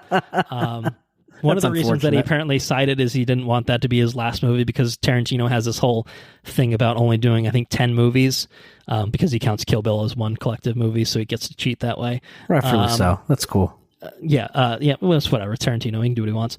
But he's like, I don't want my last one to be Star Trek. It's like, all right, dude. Like, I mean, you can always make fucking 11 movies or 12. 12 is even. It's an even number if you're concerned about that sort of thing. Right. But anyway, the other Star Trek movie is apparently a 4th and final chapter in the Chris Pine, and company version of these things. The Kelvin timeline, I think, is what it's referred to as in terms of the canon. So it's been since 2016 when Star Trek Beyond came out that we've seen anything in this. It kind of feels like the 4th movie has been in development hell. They were supposed to bring back Chris Hemsworth to do like a father versus son time travel bullshit movie. I don't know if that's what's still happening. Oh, and then there was I think a couple of years ago, they announced that we're doing Star Trek 4, and then they hadn't actually signed any contracts with any of the cast. They're like, I don't fucking know anything about this. I guess I'm in a movie. I don't know. So it's still kind of vague, I guess. I don't know if this is just one of those things where they just say it to get investors to be like, oh, yeah, Paramount knows what they're doing, and they're just totally full of shit and not actually going to make anything. But apparently those are the 2. We got an origin story, some maybe like, I don't know, maybe like the fucking development of I don't know, the Starfleet or whatever. I don't, something like that. I'm purely speculating. Maybe that's kind of what it is. And then maybe we're getting Star Trek 4, proper Star Trek 4, which would be it, because then they certainly can't afford Chris Pine and company, Zoe Saldana. I think, Carl Urban, like I think everyone in that that movie probably makes a lot more money than they did back in 2009. True. Very true. And they're down one, obviously, with Anton Yelchin no longer with us, too. So, big bummer there. So, hey, what do you think? Yay or nay on the Star Trek future? There's the 19 TV shows that are also going on Paramount Plus, but I'd given up on covering those a long time ago. Oh, for sure. I don't have any real problems with Star Trek. I mean, I think they're blockbustery. They're totally fine. Totally fine. I agree. Totally fine. So I'm more with totally fine. That's cool. Yeah. I would like it to Star transcend. Trek in the cinematic medium is where I'm at with Star Trek. So. I like that. Remember that crooked camera whenever it had Cumberbatch talking about his history, He was all like, Khan, and, Khan. Yeah. That was cool. I like that. Yeah. Pretty good. All right. Last but not least, I have to assume we've talked about this project at some point, but I actually don't specifically remember. I'm sure we did, though. I could go back and fact check that. But Guillermo del Toro is working on a Frankenstein movie for Netflix. Fuck yeah, he is. Yes, I've heard this. So you know about it, if nothing else. I just can't remember if we've actually really talked about it. I have to imagine we have, given the cast. So the initial news when this came out was that Oscar Isaac is going to play Victor Frankenstein, and Mia Goth, when she's not busy maybe kicking people in the head on set, which she's being sued for actively right now as a side note. Do what? What was it? It was on one of the, she's in Pearl and X and the third one that's coming out. She was sued by like an extra or something, saying that she kicked him in the head and then berated him in the bathroom about it. Like you're not, don't tell anyone sort of thing. I don't know. Oh man. It's a civil lawsuit. You can allege a lot of things and when you file a lawsuit, it doesn't mean that actually happened. Much in the way that people can be criminally charged and found not guilty of certain things, or they could be found guilty and you could be found civilly liable for things. So, hey, we'll see what happens. Maybe she kicks people in the heads. Maybe she doesn't. Maybe she did by accident and she apologized and this guy wants a payday. I have no fucking clue. Anyway, maybe she does kick people in the heads. I'm not going to say whether that's true or not. I don't know. But apparently she's going to be in this with Oscar Isaac. And at the time, it was reported that Andrew Garfield was going to be playing Frankenstein's monster. So Andrew Garfield has dropped out. No more Andrew Garfield. In his place is Jacob Elordi. So he's been in a few things lately. I think kind of broke onto the scene most notably in the Kissing Booth movies, but also Euphoria, which you watched a little bit of. He plays Nate in Euphoria. Nate. He's also portrayed Elvis, but not in the movie Elvis. That was Austin Butler, because we all know it's Austin Butler. But in the movie Priscilla, which came out last year, and he's also in the movie Saltburn, which is one of those movies that we'll probably be watching. Who is he in Saltburn? Have you seen Saltburn already? Yes. He is one of the leads, Felix. He's Felix. Okay. Yeah. Okay. Yeah. Euphoria too. Okay. For sure. Yep. Got it. So he's now the new Frankenstein's monster. He's now taking the place of Andrew Garfield. And there have been others that have joined the cast, including Christoph Waltz, Felix Kammerer, who is I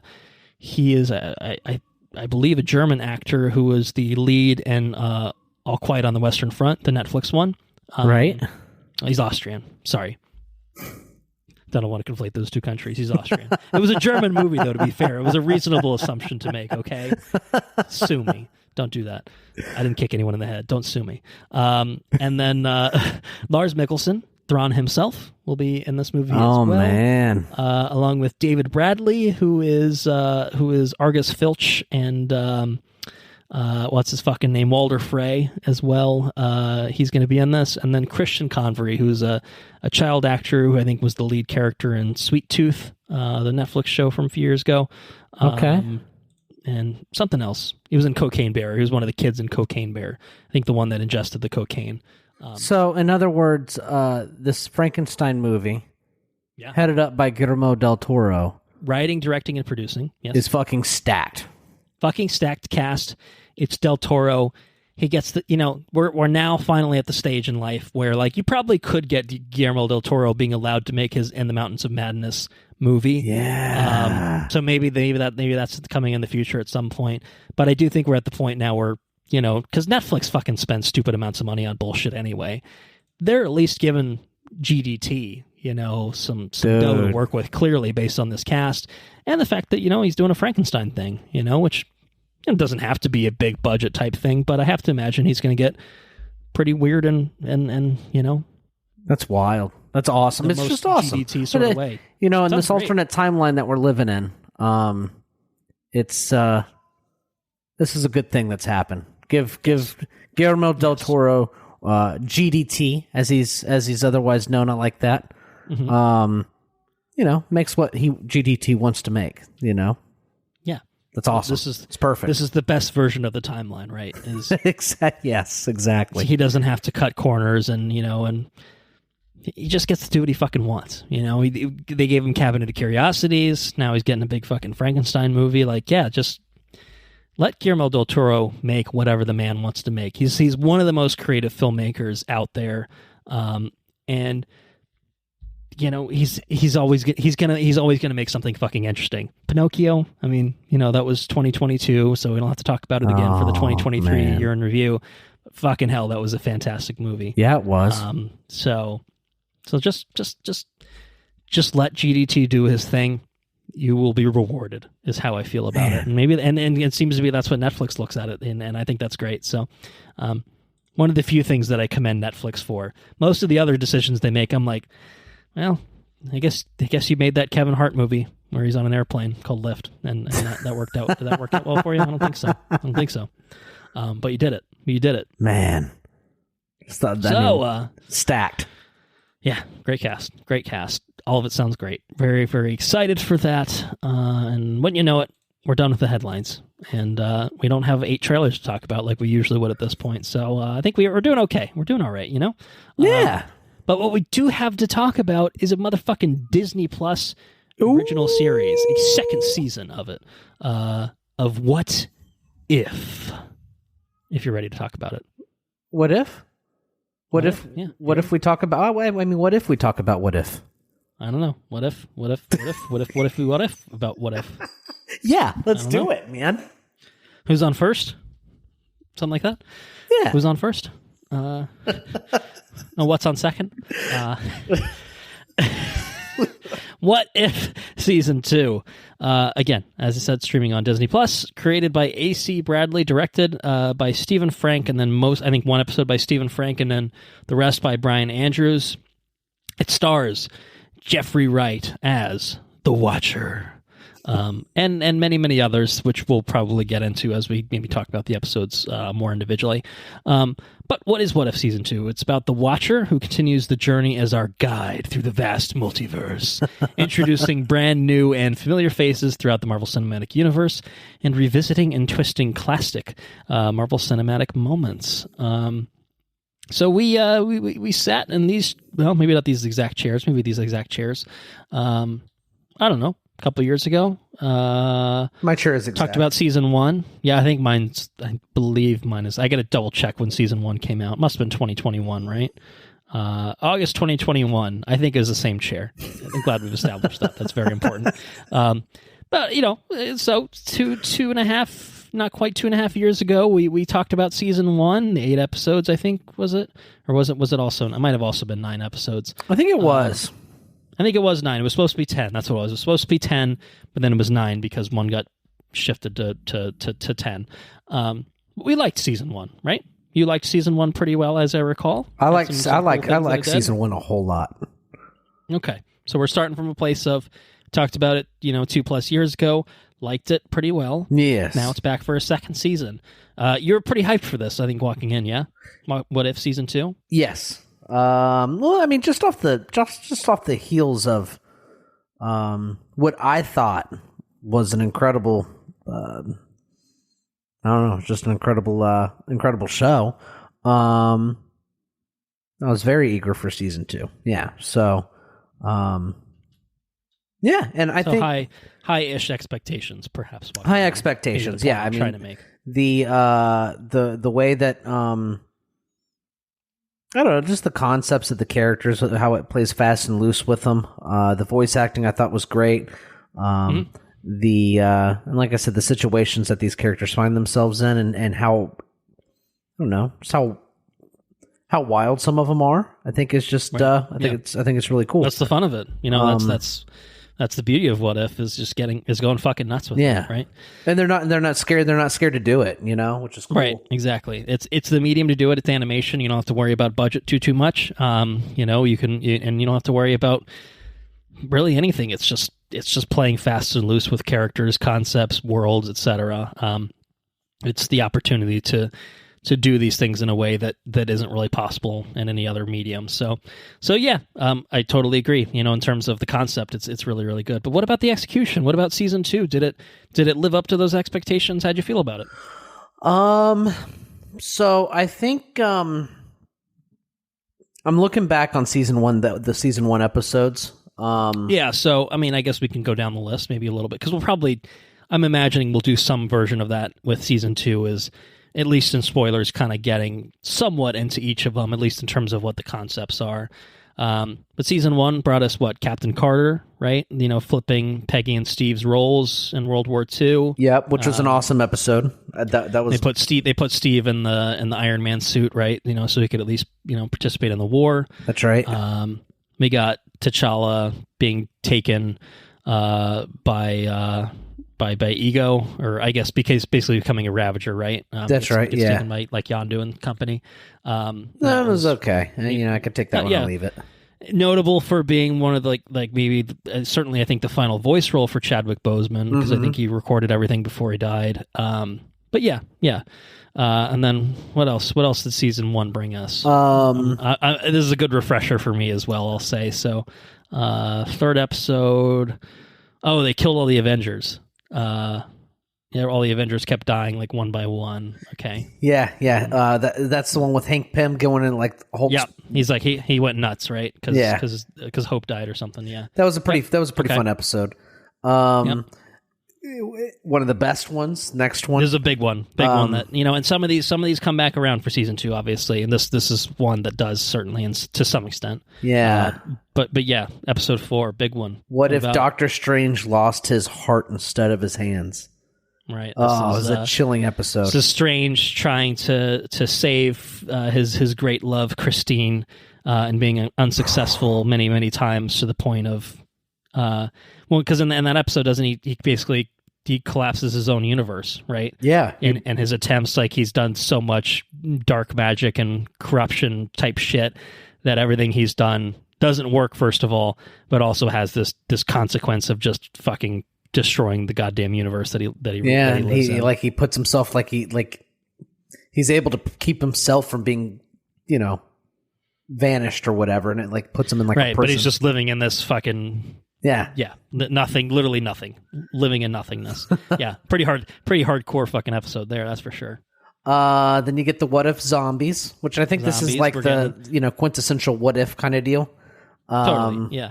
And that one was okay. It's that episode was we're getting a full on zombies show at some point, which I think is a continuation of that. But I think that's maybe this year. I think that's the one with Spider-Man. Spider-Man was in that, right? Spider-Man's he's and everybody keeps fucking dying. And he's having a real hard time about it. That was pretty good. Yep. What if Killmonger rescued Tony Stark? Okay. Yep. I think this is the one where he builds all those. He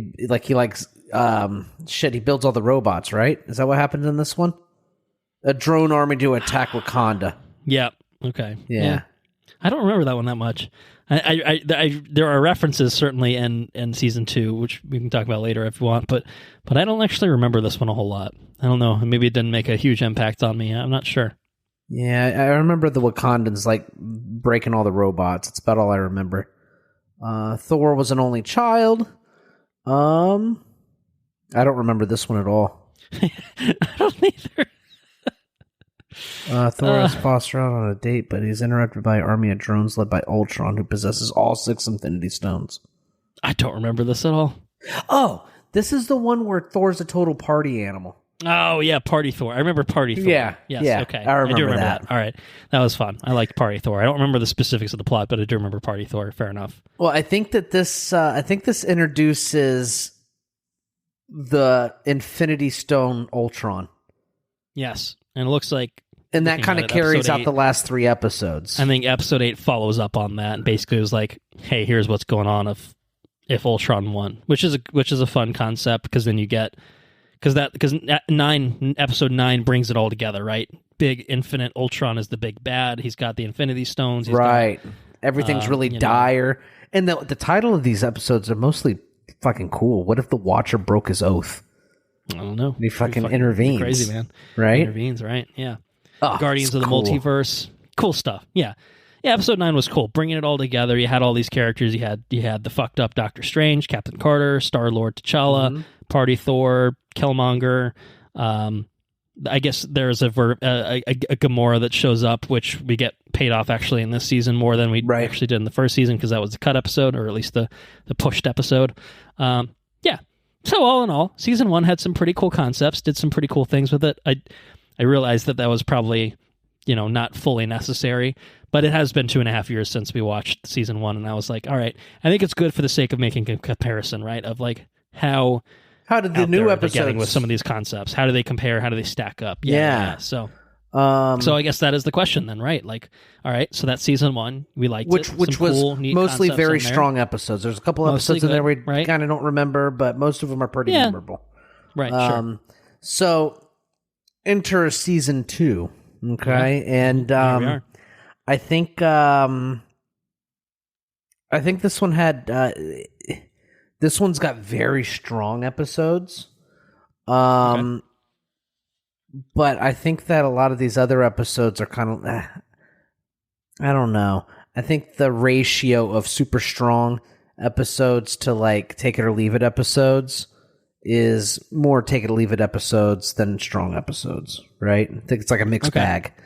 None of them are bad. It's just... And I didn't find myself...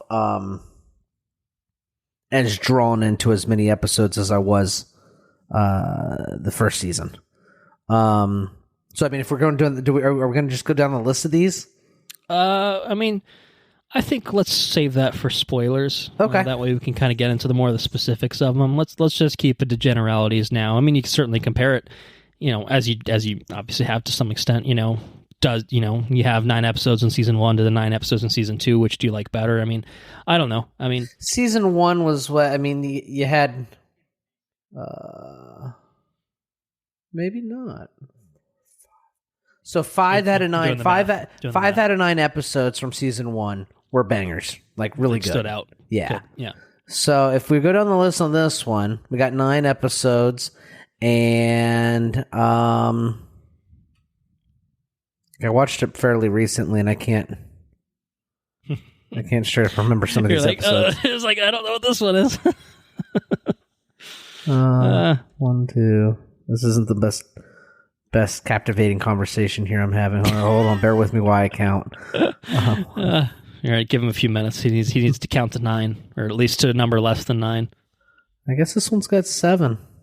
That sounds like season 2 comes out on top. Season 2 does if come indeed out on 7 top. is a greater number than 5. Yeah, it's got 7 memorable episodes. I don't know if they all hit as hard as those other episodes, but that's true. But varying degrees of quality, right? like they're interesting and memorable, but maybe still the top tier of season 1 it outweighs, right. The totality of season 2, perhaps. This has Kahori, which is pretty cool. You think that's a good episode? It's one of the better ones. Yeah, I definitely think so. I also like this one's got an episode where it's set in 1602, which is a continuation of is it a continuation? It's not a no. There's like a tease to it. Like one of the other episodes bleeds into that. Like it sets up one of the earlier episodes in the season, which was pretty fascinating too, because it wasn't like a direct pickup. Right, it wasn't one episode into the next. Right. Yep. And so that was really cool. The 1602 episode, I think, was really awesome.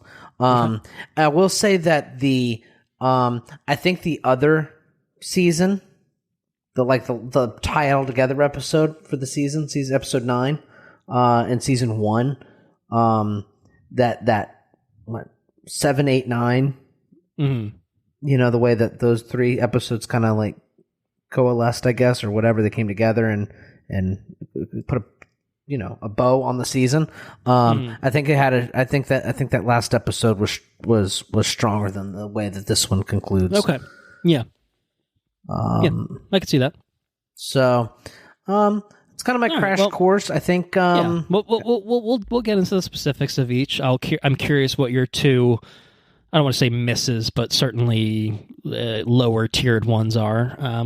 We'll have to see if we agree or disagree as we get into some spoilers later on. But on the whole, it sounds like it very enjoyable. I don't want to sound like I'm down on it. Well, 7 is it stands up there with season 1 then overall maybe. Yes, it's a good continuation. And some of the season 1. Some of the highs of season 1 is just the novelty of it all. You know what I mean? It was fresh. Right. It was new. Sure. So I don't want to sound like it's down. I one of these episodes, we'll get into it in spoilers. I had an absolute. One other thing. I really enjoyed the release of this. It was like a 12 days of Christmas that was a really, kind of really thing. Smart way of doing it. Yeah, that was awesome. And especially because I was off like for the majority of these. So like, so were you doing it like every day? You got your drop. You get your daily fix. Oh, I got to get home. I got to get home and watch the next episode. I thought that was a lot of fun. I think that might be one of the highest points of the season is just the way they chose to release the episodes. Yeah, it was they started December 22nd, leading through December 2030th. I think that's the right date. Yeah. December 30th. Yeah. So, I mean, right through Christmas, obviously there actually is a Christmassy episode. We can talk about that later, which was not put out on Christmas, but on Christmas Eve.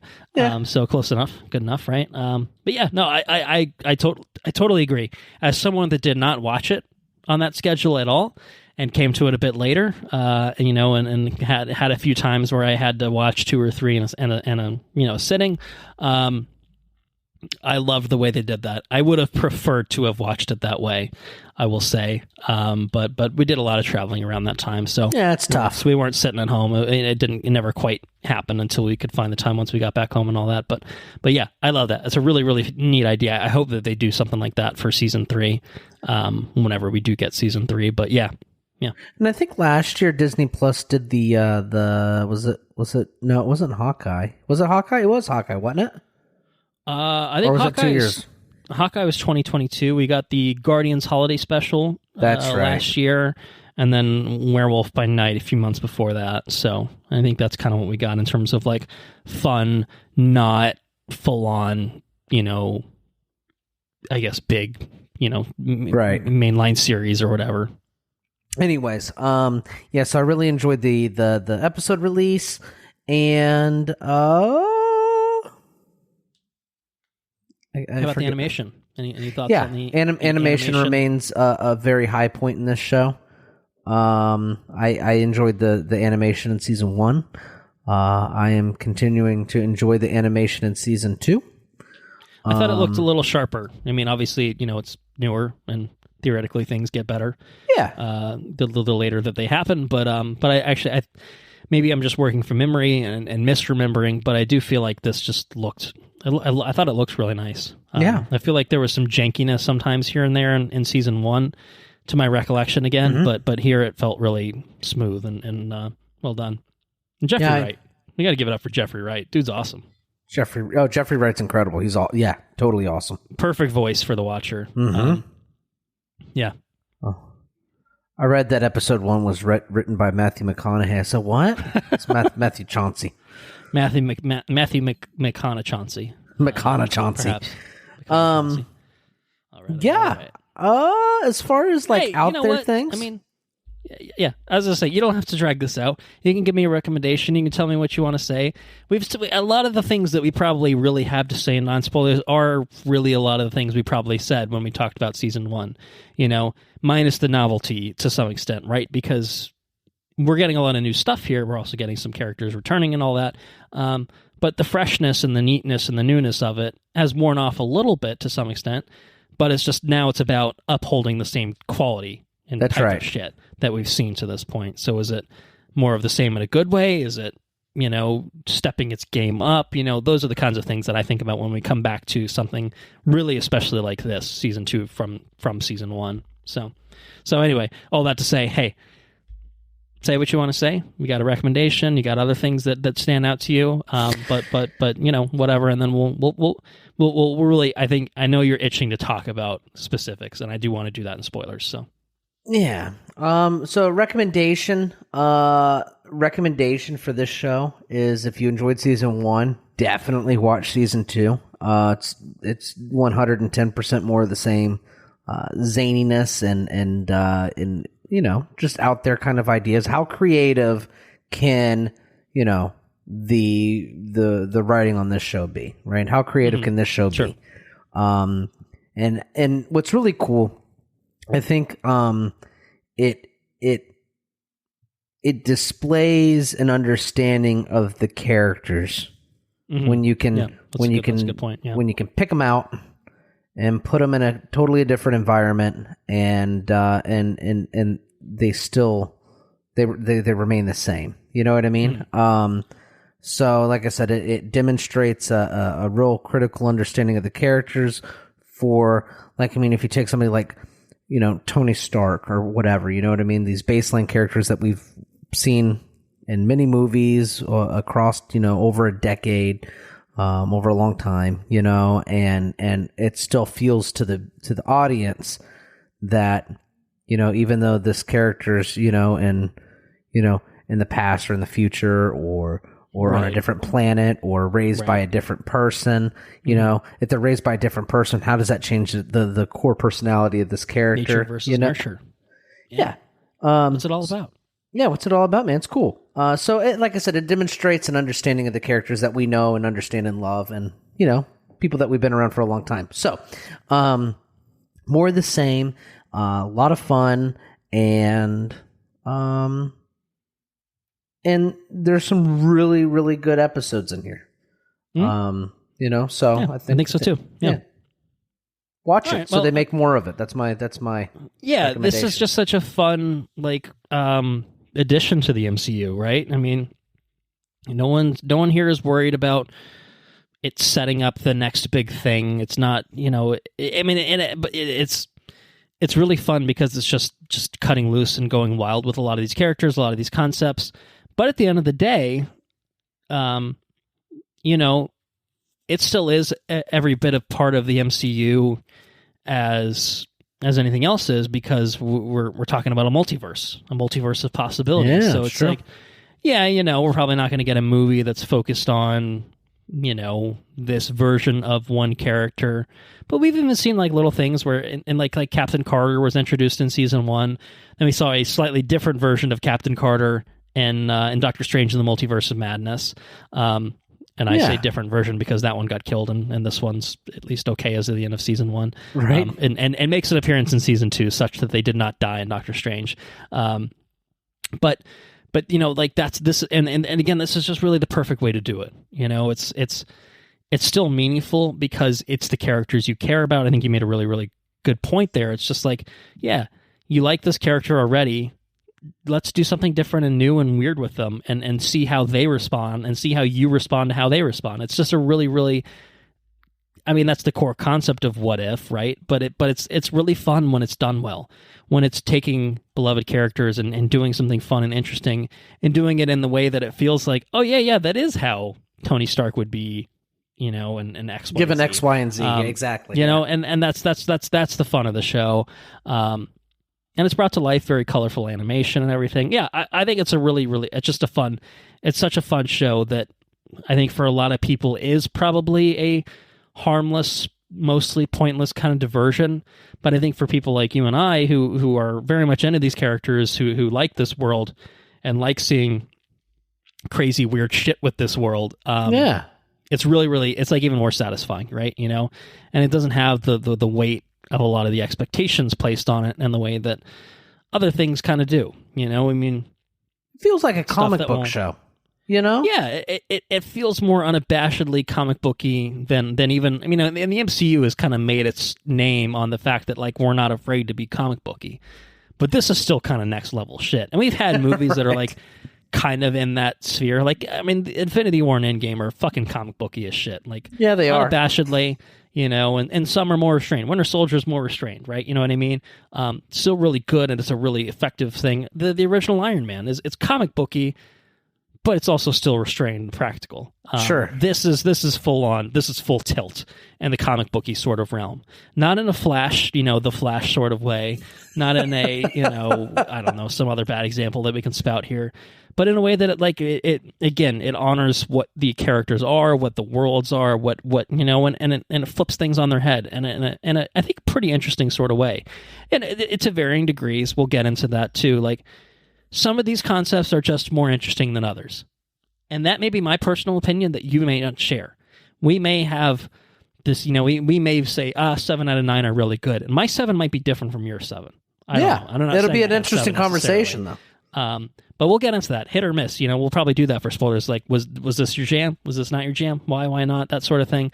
But I think that's something that's really fun about this is most of the other shows have one tone, feel, major, you know, main character or two main characters to follow. And like, you're either going to be in and you're going to like it.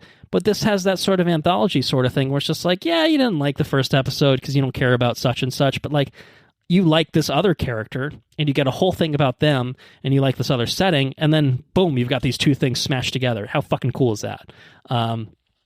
So that's the fun of What If. And that's what I get out of it, is seeing the creativity on display. Sometimes it works better than other times, but on the whole, I can kind of see the inspiration, Sure. you know, and in real time, and that's really neat to see. And then there are times where they're just like, hey, what if we just made our own fucking character? What are we gonna do? What are you gonna do then, bitch? You know? Yeah. You gonna like it or not? Let's talk about that. So yes, I would recommend this to anyone that likes season 1. I'd recommend this to anyone that enjoys the MCU stuff and hasn't seen season 1. I mean, I would say start season 1 because there is some loose continuity within this. I think that you'd be doing yourself a disservice jumping straight to season 2. And you know what? At the end of the day, these are all half-hour episodes, probably even slightly under when you know, exclude credits and all that. They're breezy, they're interesting, they get in, they get out, I think. Yeah, it's good fun. I enjoyed it. This is the kind of thing that they could put one of these out every 2 years and I'd watch it. Oh, yeah. Because there's an infinite amount of possibilities. That's the beauty of the multiverse. So as long as there's a multiverse, you know, that still exists, you know, then bring us more What If. That's what I say. So yeah, I'd recommend it. I guess we got to do. Fucked up on the script. I put our theatrical rating scheme, but that's not quite right. Would you say that this is a very yes, a totally fine, a fine, or a shithouse level of show? Where would you place it? And I don't recall where we put What If season 1. I'm going to guess somewhere around yes to very yes, but I think this is a very yes show. I think it's very yes. Okay. It's on the whole, it's a very yes show. When I say that an episode in this show, like if I'm sitting here looking at the episodes, when I say that it's got 7 out of 9 episodes, you know, are you know, all my shit. Even the episodes that aren't really my shit, they're it's not that they're not bad. They're not bad episodes. They're just I find other episodes more interesting. You know what I mean? Every episode is crafted with care and just, I mean, you can tell a lot of effort has gone into the crafting of this show. And I think that it executes very well, just due to the nature of the way that the show is. You know, it's, you know, you got random episodes of different things. You're bound to find things more or less interesting. And so that's the same way with with season 1. You know, there's episodes that I find more or less interesting, and those are the ones that I get excited about. And like you said, we're going to talk in spoilers. We might agree or disagree on the episodes that we found more or less interesting. You know, so I think it does what it sets out to do, and I think it does it very well. And so that's why it's a very yes show for me. Yeah, I mean, I agree with that last sentiment of this is hitting the mark of what it is supposed to be. For me, I think it is probably somewhere still between a yes and a very yes, and I don't even say that just because of the slight oscillations in quality, or at least in terms of how I felt about episodes. To me, it never quite hits the full-on hype levels that some of the other Marvel stuff has generated for me. So it's not like top-tier stuff necessarily, but it's all consistently like really quite good. And like I said, even the less interesting ones where it's just like, not exactly for me, I still do think that the level of execution is high. So I'm cheating. I'm going to say it's somewhere between a yes and a very yes. I think that it has very yes episodes. It has episodes that are totally fine, that are yes. So I think, it kind of weighs out overall. I guess I'll go back and just say that it kind of weighs out. For me, around a yes, but I think probably slightly above. I think, overall. So that's totally where I'm at with it. Let's do it. Let's do spoilers. Full spoilers for What If Season 2, and we're just going to go down the line, right? That sounds fun. Yeah. Let's do it. What if Nebula joined the Nova Corps? Got herself immersed in some noir detective-ass shit. So Karen Gillan, Jude Law, Michael Rooker, Seth Green, Taika Waititi, Peter Serafinowicz in the voice cast. Hit or miss for you? Number one. This is an episode that I didn't immediately remember. Okay. All right. But I sit here and it's the first one. It's the first one you watched. It's been several weeks. I read Howard the Duck, and I'm like, oh, fuck yeah. That was a cool episode. And that's what I mean. That's what I mean about, there's other episodes in here that stick with me. This one didn't stick with me. But it's not to discredit this episode. Like you said, it's very noir. Kind of felt like a little Blade Runner-y in the very beginning. Oh, totally. The design of like the Xandar that's been shut off it's fucking Blade Runner. I mean, totally. Which is awesome. Yeah, I thought it was cool. It was very cool. And the way that she plugs into that machine, the fucking it's not the hive mind. What the fuck's that thing called? The intelligence? Oh, Supreme Intelligence? Is that what it is? Well, because it's sort of, because it's not Kree, because they're on the Nova home world, but it's some sort of mainframe or whatever that she plugs into. Yeah, and that was cool. That was cool. Yeah, I thought that was a really cool episode. Well, and I agree that for me this was definitely a strong start. It was a hit for me, definitely. I did having what I mean. I will say I've watched all of these probably within the past 2 weeks. Since the new year arrived, I've definitely watched them. So they're all a little bit more recent for me. Some very recent. Not tonight, but yesterday. But this one stood out to me. This one to me was memorable, and I think this one really, really speaks to this idea of what is this character like in a totally, nature versus nurture type of thing. Yeah. Because Nebula is fucked up by Thanos, right? She's super fucked up by Thanos. And so what if you get her outside of that grasp sooner? Like we see her evolution in Guardians Volume 2 into Volume 3 and the Avengers movies, where like Nebula is like one of the greatest arcs in the MCU of villain to hero. Yeah. Full on. Sure. Full on hero. And this is kind of like, give her fucking like law and order and like a sense of purpose and justice with the Nova Corps. And Nebula, like her core is like her core being is good. She's good. At the end of the day, she's a hero, Yeah. That's who she is fundamentally. And I thought this was a really cool demonstration of that, and it's got the noir sort of vibe to it, which was really fun in terms of the moment to moment stuff. But at the end of the day, it really did right by Nebula's character of just giving her the heroic arc and not afraid to challenge the status quo, which is cool. Right, cool going up against Nova Prime, she fucking wrecked Ronan and his ship. Yeah. At the end, they fucking closed the gate on it and shit.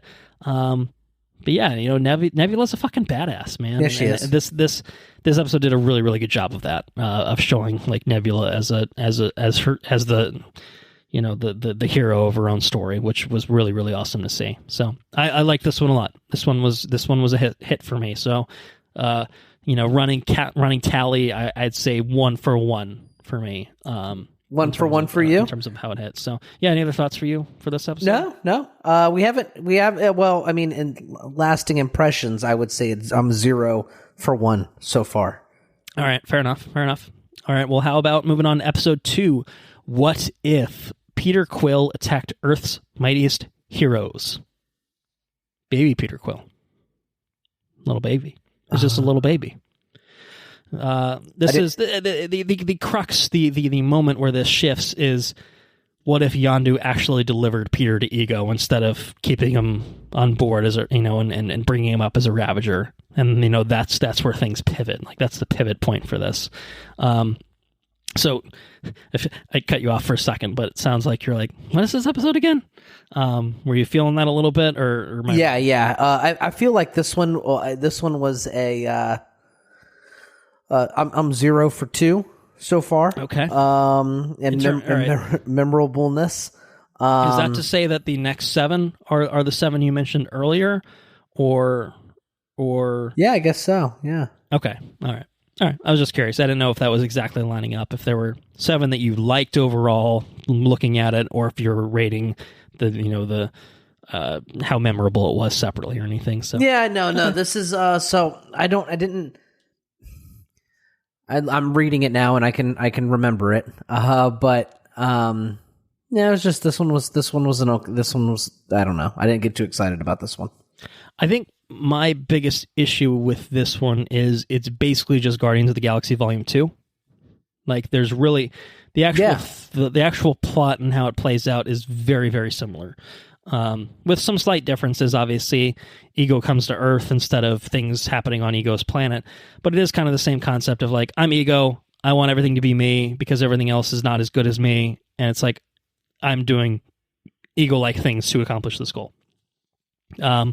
And I felt like the actual beats of this felt very, very similar to Volume 2, like too similar to Volume 2, where it's just like, I've seen this story before, and it's not as... It was really interesting the first time. This isn't doing enough different to set it apart. The things that it is doing different are really cool. You have basically, like, what if the Avengers formed in the 1980s, and you get, like, a weird different team of Peggy and Howard recruiting Bill Foster, a.k.a. Goliath, King T'Chaka instead of T'Challa as the Black Panther, Bucky Barnes, cool. who is like a full-on sort of still brainwashed Winter Soldier, Wendy Lawson, who is, sort of how Captain Marvel gets her powers later on, and then Hank Pym as Ant-Man. I like that. Like, the team and concept is very cool, but in execution, it's for some reason not that exciting. I don't know. I agree with you in the sense that, like, I mean, it's not bad, but I do think in terms of how memorable it is, this one is definitely in a lower rung for me. And I think certainly coming off of episode 1 with Nebula, this one felt like a drop off a bit for me. A lot of cool stuff in there. I enjoyed it. Thor was cool in this one. Yeah. Good voice cast. Michael Douglas, Haley Atwell, John Slattery, Kurt Russell's back, Hemsworth, Florence Fishburne. Like, they got some fucking, good names in this, but I don't know. Just never, it didn't quite hit the I don't know, something about it just wasn't quite there. Wasn't quite, as exciting for me as some of the others, certainly as some of the other episodes were. Yeah. Right. So you're Sounds one, like you're I'll say 1 for 2 for myself. 1 for 2. 1 for 2. Yeah. So, all right, moving on to episode 3. What if Happy Hogan saved Christmas? Oh, that's why I put it on Christmas Eve, because it's actually on Christmas Eve where the events take place. It's not Christmas itself. That makes sense. Fair enough. What if Happy Hogan was fucking Bruce Willis in Die Hard? Right. That's part 1 of it. And then what if Happy Hogan was the Hulk? is the second part of that. Slowly becoming the Hulk, like one body part at a time. Incredible episode. I thought this was totally awesome. Johnny V as Happy Hogan's always great. Yep, Johnny V's here. Johnny V playing Bruce Willis, because I mean we had watched Die Hard this Christmas, and that was awesome. Oh, that's true. I bet this resonates even more when you have that recency there. Yeah, it was a lot of fun for me. I really enjoyed it. Justin Hammer Yeah. I love a good Justin Hammer appearance. Yes, Sam Rockwell's just awesome. I really like Sam Rockwell. But and then you get the like he kind of looks like he's like a Mr. Hyde kind of situation going on. I wasn't really sure what the visual design was. I kind of got League of Extraordinary Gentlemen vibes from it. Yeah, no, you're not wrong. I don't know. I mean, like Hulk obviously is a big fucking green version of Banner, but he still kind of looks like Bruce Banner, whereas like this version, he loses his hair. He's purple. It's just all fucked up looking. He looks more like, I mean, I guess like the Abomination's a fucked up version of the Hulk, whatever the Tim Roth character is actually named. I forget. Emil Blonsky. Yeah, that's right. So I guess maybe it's closer to that. Like Blonsky to Abomination is like, that doesn't look anything like you, and good thing, because you'd be an ugly motherfucker if it were. I guess that's kind of maybe what it's going for. You know, he's purple because why the fuck not, and he's a big fucked up looking freak looking thing because don't put gamma radiated blood in your blood. Bad things could happen. They call him the Freak. Point. The Freak. That's what he's called. He's what he's credited as on fucking Freak Wikipedia. That's fine. This is a Christmas episode, right? It's fun. Like we don't get that much Christmas content in the Marvel universe. We've got Iron Man 3 Once Upon a Time, which was Christmassy. Hawkeye obviously was very Christmassy, which was very fun. The Guardians Holiday Special. I take it back. We get like one thing a year. Actually, they're on a pretty good streak the past few years of getting some Christmassy type things out there. But this was a nice Christmassy sort of thing, right? You know, Christmas Eve. If you watched it on Christmas Eve or around that time, you're really full on in the Christmas spirit. This probably hits hard. You got the Die Hard, rewatch, down recently. I could see this playing really, really well for you. Yeah, it was very memorable episode. I'll just put it there. We've hit a 1 and we've hit a 1 and in an astounding way, right? Like what if is back, baby? I'm excited. What if is back, baby on episode 1, but when this one hit, it's this is the true this is what I signed up for. Yeah, right. Yeah, sure. Yeah. I had fun with this episode, but I don't think I liked it quite as much as you. It's probably where I'm at with it. I had fun with it, but I think probably it was almost the swerve of Happy getting the Hulk blood. I thought it was going to be like a fairly straight-laced, like Christmassy sort of thing, and then it just turned into pure chaos, which I think on a rewatch would probably be more enjoyable. But I think it was an expectations versus reality sort of situation for me, where I was like, I don't really know. Whatever I expected, it was not this. Right. Perhaps is maybe the simplest way I can put it. So, but I did have fun with it, and I love Johnny V. I love having more Johnny V in the world, So that's good fun there. The I enjoyed picking out every Die Hard reference. That was a lot of fun. And then the intern, what's her name? Oh, Darcy. Darcy's on this, right? Yeah. Darcy. Darcy was great in it. She put like a German, like German Jarvis. That was. Oh, that's right. Werner. Yeah, it's totally ridiculous. Yeah. I had too much fun with this episode. I don't know, but I laughed my ass off. Baby was sleeping on me. I don't even know where I was at, where Baby was at when I watched this episode. Baby had taken a nap. Anyways, yeah, we're back, baby. So we're back. All right. Well, hopefully you don't crash hard with episode 4. What if Iron Man crashed into the Grand Master? This is the episode that was moved from season 1 to season 2. Introduces the Gamora, who's kind of been separated from Thanos, I think. So yeah. Was this? Well, I mean, I guess I should stop asking you if it's a hit or a miss, because we've kind of established that the remaining ones are, to at least some extent, hits, right? Yeah. But at the same time, is this Happy Hogan Saved Christmas tier, or a little below, a little above? How did this one stack up for you? So this one,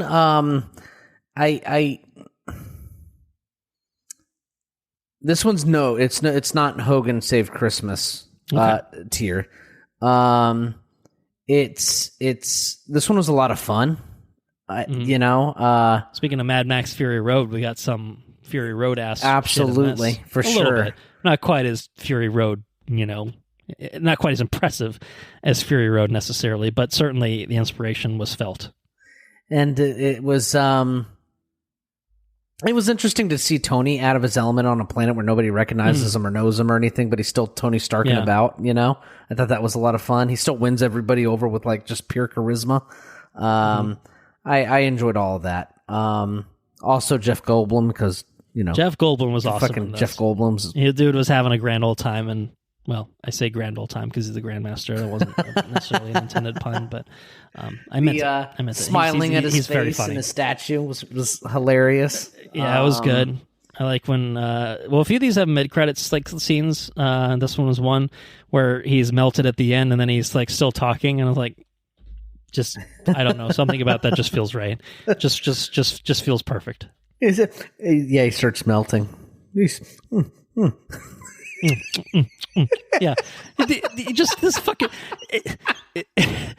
I love watching Jeff Goldblum. I will say that. Like, I think he's a very interesting actor because he's just a fucking interesting person to just watch do weird shit.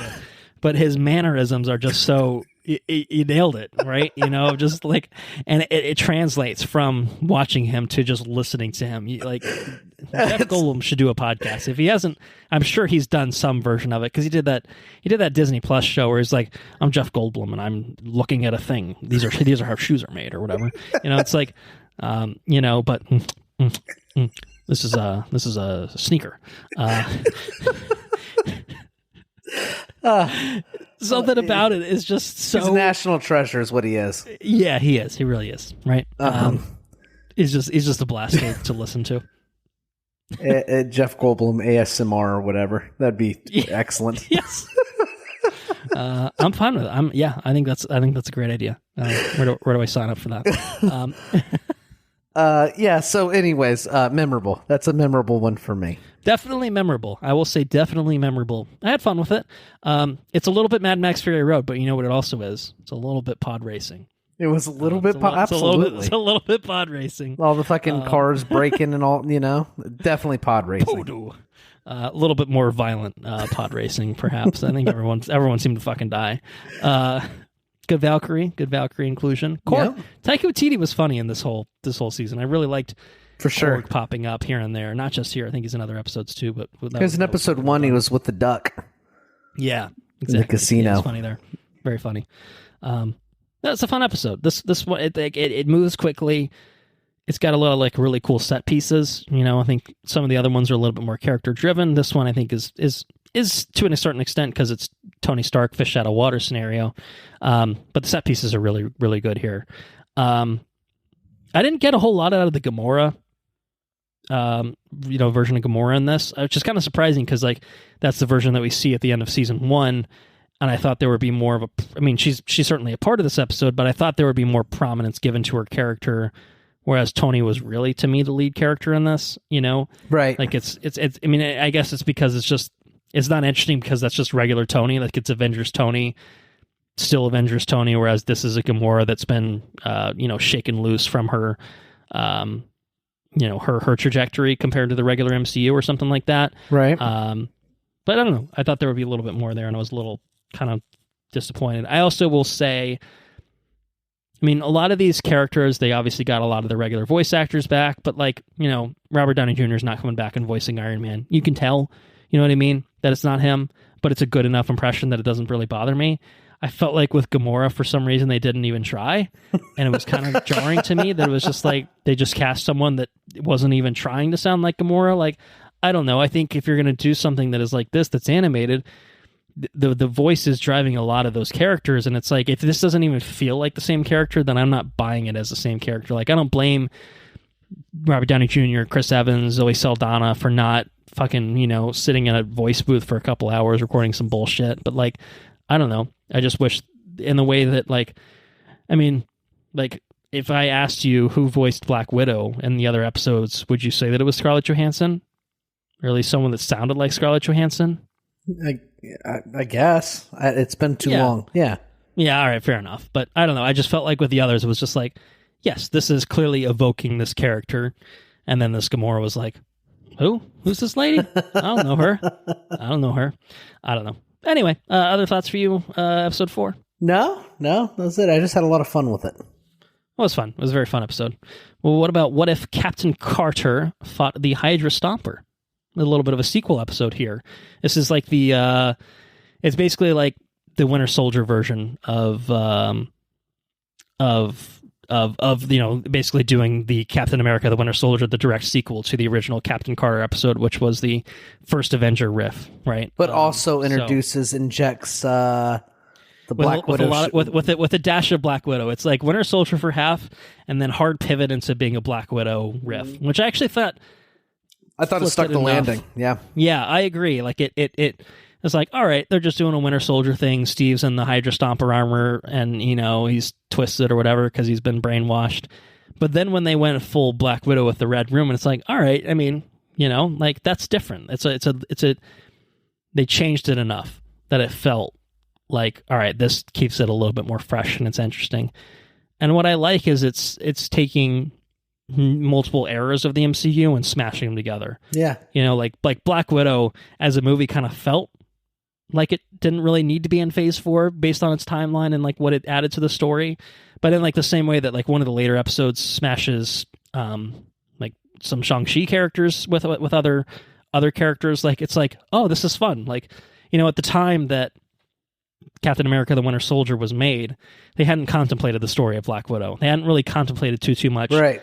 The details of the Red Room, Melina, Black Widow's like family and stuff like that. So it's like when you get this opportunity to take these eras of Marvel and put them together, you get really this could have worked. Right. Yeah. So I thought that was really, really good because it did kind of just feel like, all right, are we just seeing the same story, but like it's again Peggy and Steve reversed, and it's like it's fun and it's a little bit different, but like kind of seen it before, but then it flips, and it takes that turn at a certain point. You're like, okay, no, they totally they've surpassed my expectations by not just doing the same old shit again. Yeah, and I think you nailed why it's an interesting episode. Like you said, it takes. Yeah, I don't need to repeat what you just said. You took every word out of my mouth. I think what was good cool action. on this, it's good fun. Yeah, the action was cool in this one. What's cool is they took with the animation style and I don't know, it kind of felt very much, especially at the end, it very much felt like, I don't know, just espionage-y, the way. Yeah. Yeah. The way that... because Winter Soldier had the full-on espionage tone that we thought Black Widow was also going to have. Yeah. Which didn't really. Like, Black Widow was still very much superhero-y and larger than life. And it is kind of merging those two things where, like, you get a little bit of the larger than life-y types of things with the Red Room, but it still kind of carries the tone of the Winter Soldier into it, throughout. And to me, Winter Soldier... That's some top tier shit. Maybe the best MCU movie, So like you want to do something in the style of Winter Soldier, like fucking awesome. Yeah. As Secret Invasion, they're like, oh, it's going to be like the Winter Soldier, but like for this, they just fucked it. It was fucking Wish. Yeah. It was the Wish of Winter Soldier. I want Winter Soldier, but I'm going to get it on Wish.com. Correct. And then you get exactly fucking Secret Invasion. Yeah. Yeah. Real bad. Real disappointing, if nothing else. Let's put it that way. But then she gets sucked into the floor. Yeah. Where does she go? She goes and sees Scarlet Witch and Nick Fury. And they're dressed up funny and stuff. They're all Shakespearean-like or whatever. I don't know. Some weird shit. I guess we'll have to talk about that later. Maybe. I don't know. What do you think? Want to wait? Yeah. Wait and talk about that a little later. All right. Well, how about episode 6? We talked about it a little bit already, obviously. But what if Kahori reshaped the world? I am getting the sense that this one stood out to you in a good way. Oh, my goodness. So I talked about it a little bit already. I set up, kind of what went into it a little bit. What is it that made this one stand out to you? So I think this one's really cool because it's a what if not of a person, but it's kind of in the sense that it is a what if of a person and everything, but it just follows the Tesseract. Right, it's not just what if this character got a different character's powers, or what if this character was in a different setting and then had the exact same storyline that someone else what if experienced. It's following an object and it changed the world in a way. You know what I mean? Yeah, different time period. just totally radically different than anything we've seen. Right.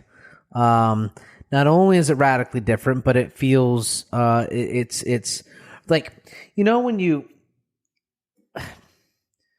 like, I don't know how to explain this. It always pisses me off when you watch a thing that takes place somewhere, but they all speak perfect English.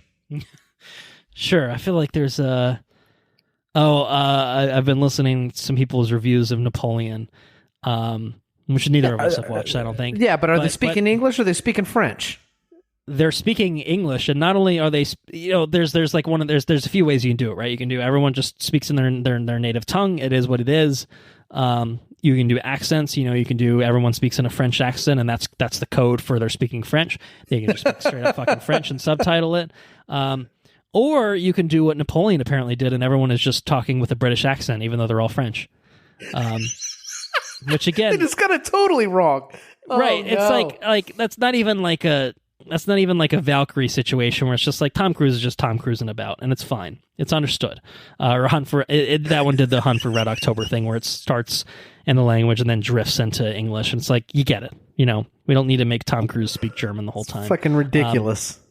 But yeah, because I think the funny thing about Napoleon is like, all right, if you're going to let British actors just be British, fine, that is what it is. But like Wakanda Phoenix, Jesus Christ, Joaquin Phoenix, dude's fucking American. So he's taking on an accent in theory. I mean, I haven't seen just the wrong one. He's being British, but like, why the fuck are they making him British? If again, if the rest of the fucking French army is a bunch of British actors, like, fine, whatever. If that's what you're going to do, Ridley Scott, you do you. But like, if you're making Wakanda Phoenix, fucking British for some reason, like, what are you doing? I don't know. Anyway, I haven't seen Napoleon. Maybe I shouldn't say that. But that's fine. Anyway, The point is, they didn't do that shit here. No, put in the work, damn it. The fucking Lord of the Rings learned Elvish. Yeah, it's true. Put in the work. You get a paycheck, do it, Anyways, this cartoon got it fucking right. This cartoon fucking nailed it. And so multiple languages. It's very, very authentic. It was awesome. I guess they're speaking a Native American dialect. I guess is it Mohawk? Mohawken? Mohawk. Mohawk is the language as well. Yeah. That's cool. And you get the Spanish conquistadors coming in, which are always a lot of fun. Yes. Yeah, assholes, those guys. Yeah. And this one actually also, I don't know, man. If I recall correctly, maybe I was a whine-in when I watched this. I don't know. But I do recall being kind of teary when I watched this. Kind of drew some emotions out when she. It just feels different than the rest. I mean, you know what I mean? Like, there's a lot going on. I think a lot of it again is because you're not just operating from the standpoint of, I know this character, I know this setting. You flip things around, but I still fundamentally understand it. This is so totally new to What If, to the MCU, that it totally stands out. And just because it is those things doesn't mean it's inherently good, right? You're doing all this shit, but it still needs to be good to stick the landing. And it is. I think it's just, I don't know. It's really interesting as a setting. I think Kahori and her, her tribe and all the others are interesting to follow. But I think also the world and the world building is very neat. Like this Tesseract, bringing this energy into the lake, which is like a fountain of youth type thing or analog or something like that. But then she's transported to this maybe different realm or some part of the world where, these other people who have bathed in these waters have been transported. Yeah. Her ancestors, it's almost like that ancestral plane in Black Panther, but she gets to live there and interact, and it's like a more tangible sort of thing. And then, but it is, I don't know, and then you got the fucking Spanish, coming and wrecking shit. It's, I don't know, something about it just really felt fresh and interesting, and just really, really well realized and handled overall. I mean, And like, I think something that really did help with the immersion, which I think is all the point you've been making, and before I went on my Napoleon rant, was they did it in Mohawk, they did it in Spanish. I think the only English in this is the very, very beginning where it sets up the Tesseract, landing on Earth in the 15th century, right? Because Surtur destroys Asgard, and we get a little bit of the Watcher narration. But then once it really shifts gears and gets into the meat of the story, you're all in. No English anymore. You got to read. You got to read, or you could probably still pick up most of what you need without reading, without just absorbing the visuals of it. Right. But that's just it's just really cool. It's really cool. And I think by the end of the episode, isn't Kohori speaking Spanish? That's true. She speaks Spanish when she confronts Isabella. So we're going to talk about the characterization of these. Man, she's dedicated to making peace, even though what the Spanish are doing. Mm-hmm. She's dedicated to making peace. So much so that she takes the time to learn Spanish before confronting the leader of the Spanish. Right, because she's not there to just flip it in her face and being like, no, actually, I own you. It's, you don't own anything. We can coexist. It'll be fine. I will do it by force if necessary because I can, but that is not what I have come to do. It's just man, so good. All of this episode, which the is what so if fucking is good. What if America was not ravaged by fucks like you and I? Yeah, not that we're Spanish, obviously, but it's emblematic of obviously the treatment of Native Americans in America, which is very bad. Very bad. Everyone check your history textbooks. Not great, Bob. Not great, Bob. Not a good look, right? Lots of genocide going on, and converting religions and all that good stuff. Just real bad shit. It's kind of like getting it wrong, Yeah. Just getting it wrong. So, I would have enjoyed your land seeing... is my land. Actually, it's just my land, and it's not yours anymore. Psych. You don't get it anymore. And also, here's some diseases. Here's some diseases here. In a couple hundred years, we'll give you some casinos. Yeah, and alcoholism. We'll call it fair. We'll name a football team after you. Does that sound good? Oh, it's a little racist. Yet? Oh, no. It's not racist. It's really it's coming from a place of respect. Actually, you just don't understand that. So we're not going to rename our team. Actually, we take it back. Anyways, awful. Yeah, so I don't know. I don't know why this episode hit as hard as it did, but it hit me pretty hard. It's just because it's good. It's good content, man. It's good. It's original. It's different, and that inherently doesn't make it good, is what I'm saying. But it's a very, very good version of that, and it just helps it kind of elevate it compared to even some of the better ones in the rest of the season. Yeah, for sure. There's definitely. I think this might be. I don't know. The end of season 1 was so cool. Yeah, that's true. But I think for other reasons, and plus you had that Doctor Strange episode. That Doctor Strange episode. Yeah, that's a good one. Season 1. That one's just. Oh man, that's potent. But this one's equally as potent. Were they both episode 6? Were they both tucked in the middle? They were in the middle, but I think the Doctor Strange one was 4, so it was a little earlier in the season. Yeah. Anyways, this one's among the best, if not the best. I'd have to rewatch that Doctor Strange episode in the end of season 1, but I think that this is the high point for the series, if not one of the highest points for the series. At a minimum, one of the highest points. I will co-sign that statement. Yeah. So now, yeah. Any other thoughts?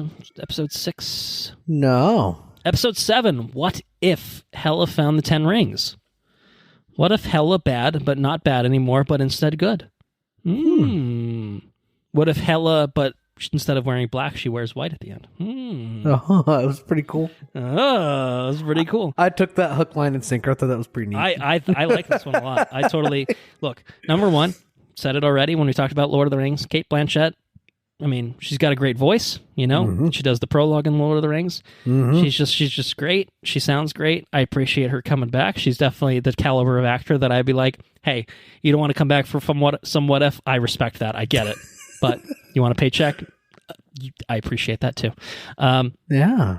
This was interesting because in the same way to me that the Captain Carter one was this merger of the two things, this was the merger of Thor Ragnarok and Shang-Chi and Legend of the Ten Rings. And it was really, really cool because the Mandarin, Wenwu, and Shang-Chi is like one of the top tier villains for the MCU in general.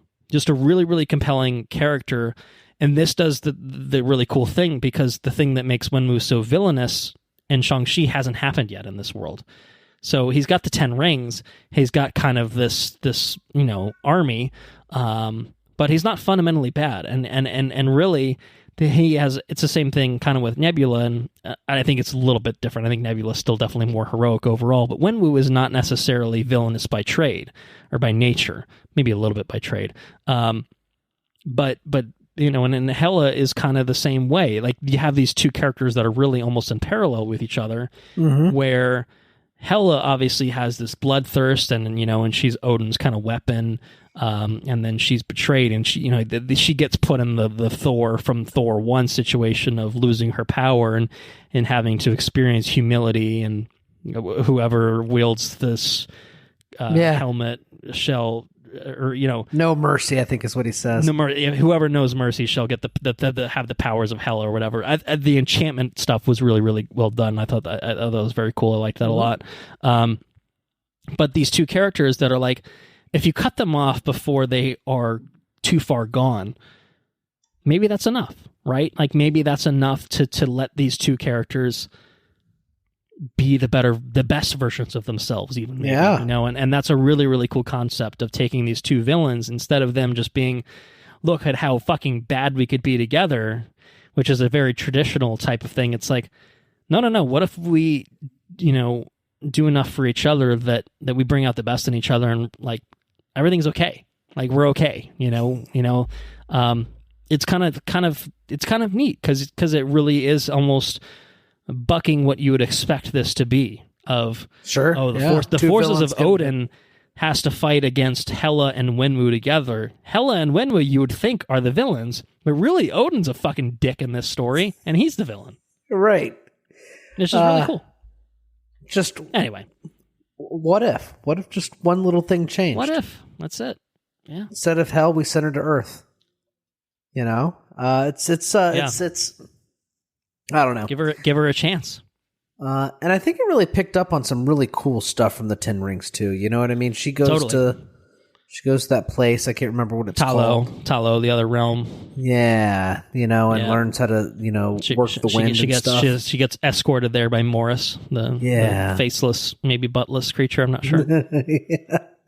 Learns how to be an airbender. It's also cool. Does some airbending. Very good stuff. Heimdall in this was cool too. Mm-hmm. And respect to Idris Elba. Hey, he's up for a voice role. Why not? I think that's a few $1,000 at a minimum. Kate Blanchett. I think she just show me a script.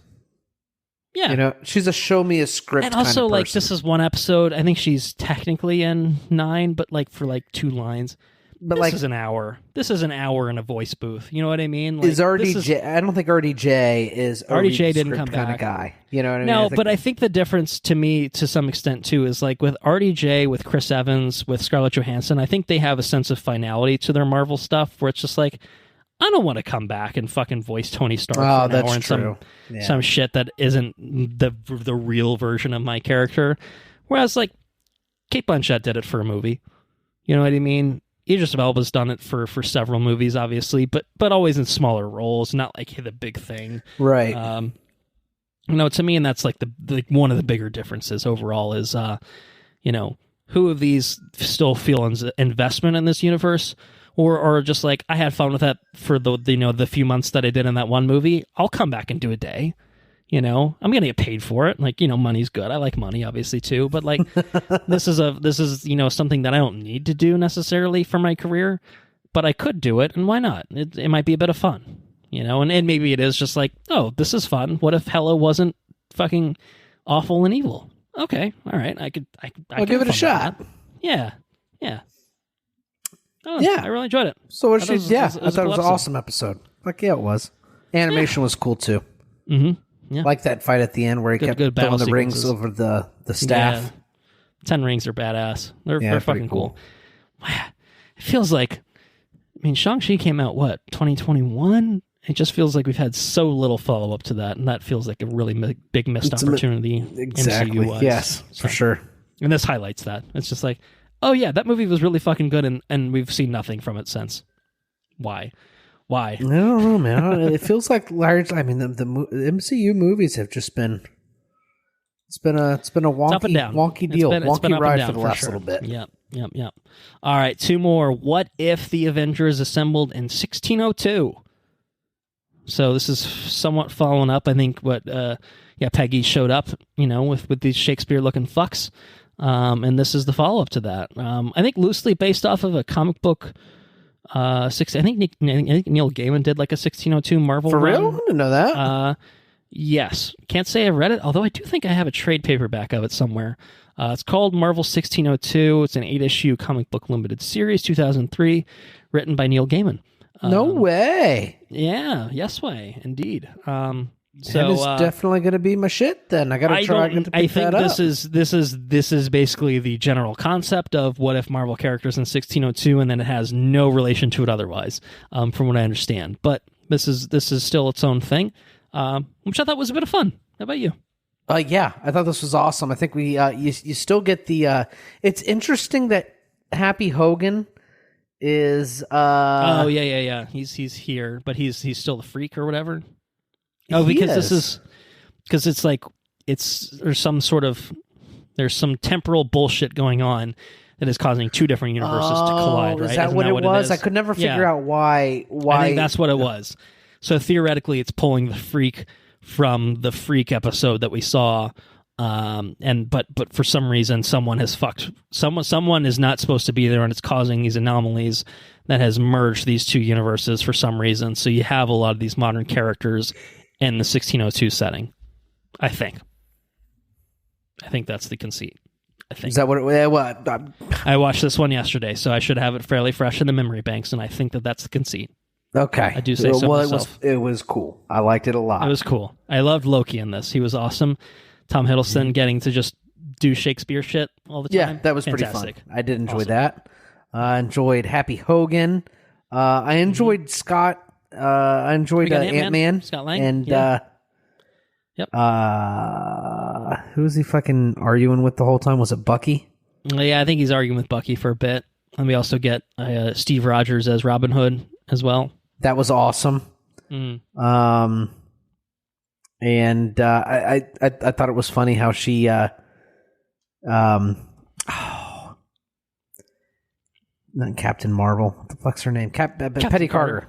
Peggy Carter, yeah. Carter was just they saw each other, I guess. The first time they saw each other, that was pretty funny. She was just instantly like, all about him. And can't remember anybody's names now. Tony Stark. Tony Stark's still a genius. He built some sort of crazy device and he doesn't know what he's doing or what he's building. Yeah, this was fun. This was more fun than the Sakaar one, I feel like, because that was just regular Tony. This is full-on period piece Tony, where he doesn't have the technology. So he's smart, but he's limited by. You want me to build this thing that does this? Okay, I can do it. I don't know what any of it is, but I'll fucking build it. It'll do the thing. Everyone just thinks he's a fucking crazy kook. Like what the fuck is this? This dude's right. This dude's nuts. Drunk in the barn. He's in the barn. Let's see what else. Robin Hood was a lot of fun. I enjoyed Robin Hood a whole lot. Yeah. Fun episode with a sad ending. Well, what's sad about it? Was this the sad ending with Carter and Steve have to say goodbye? Again. Is that what you're thinking? Yeah, that was pretty sad.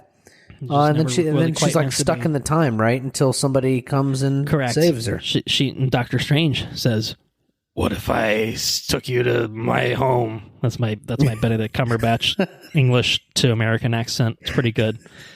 Cast me in Napoleon, Ridley Scott. I'll be in the director's cut. Thank you. Yes. Yeah. It does. This one really feeds right into the last episode, episode 9. What if Strange Supreme intervened? Because it's Strange basically saying, "Hey, Peggy, I might need your help with something." And so he takes her to. It's very sketchy and fucking vague, and is like, yeah. Well, he's very Doctor Strangey about these sorts of things. Let me take you to my hideout, and we can have some good times there. And she's like, okay. Just get me out of here, I guess. Yeah, I guess it's better than being stuck in fucking 1602 with not any superheroes anymore. It shouldn't even have single malt liquor. Mm-hmm, that's true. That's what it was. So that's what persuaded her. Here's some alcohol. Oh, yours is way better than mine. Much better.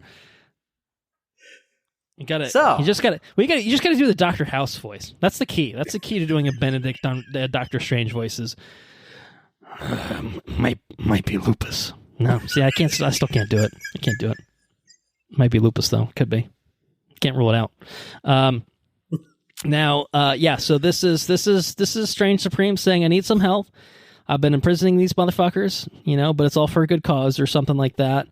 And turns out Doctor Strange is kind of lost it again. Maybe lost it again. I don't think he ever had it. I think he's been. He's been keeping it at bay for a little bit. He got a little temporary diversion when the Watcher plucked him out and said, "Hey, I need your help with this fucking Ultron guy." But yeah, somewhere in that brain, Strange Supreme is thinking, "Yeah, but what about Christine? What if Christine though? What if Christine, but not dead? Christine not dead. What if Christine, but I love. What if I love Christine, and what if I still bring back Christine, even though I've destroyed? I can do it. I can bring her back. I can do it. What if? Oh, he's so good at it, man. You're an expert at this. I'm usually the voice guy, but you're crushing it right now. I love it. I love it. Yeah.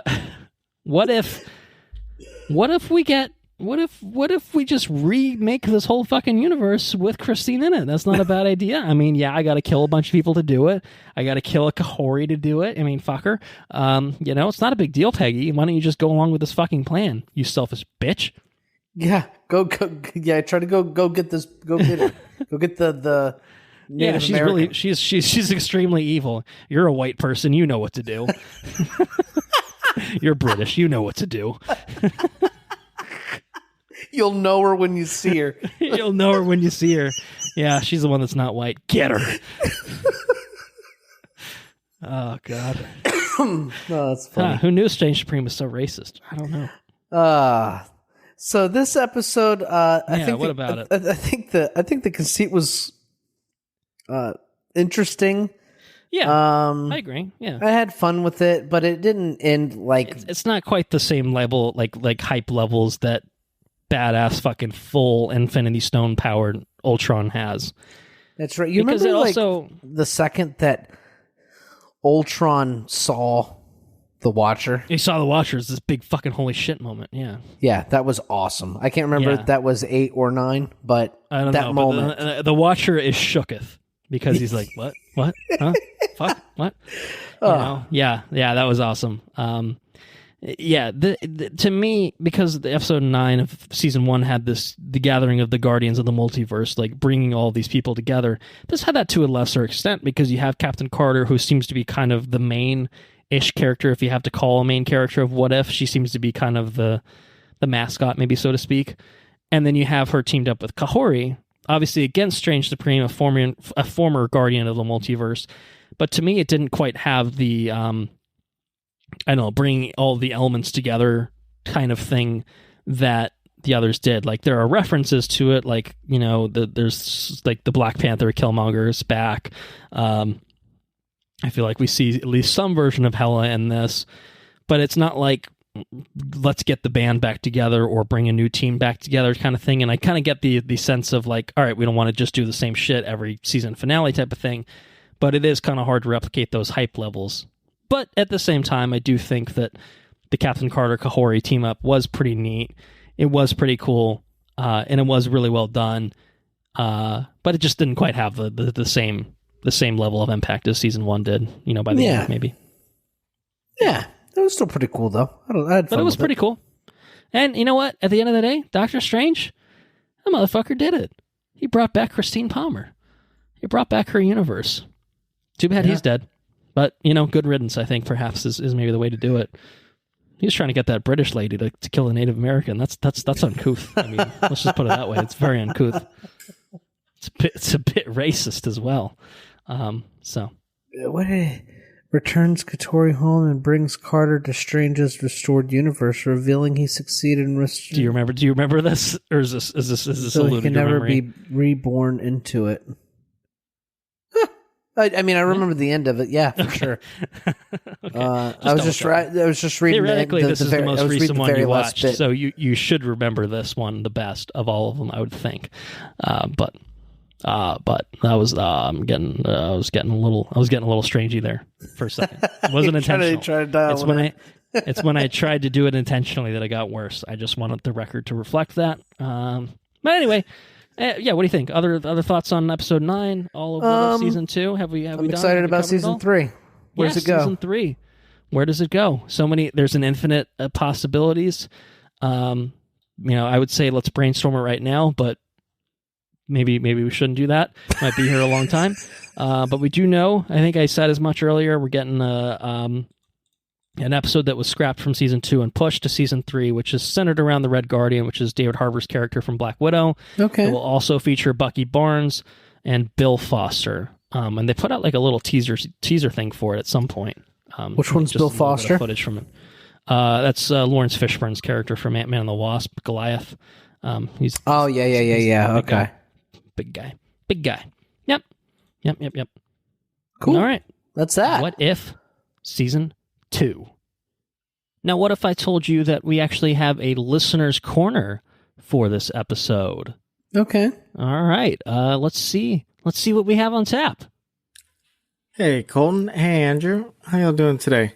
Wait, actually, don't answer that because I'm just checking in from a different timeline and wanted to say, what if I had joined you to discuss what if? Well, we won't know because I was not available due to a little vacation time.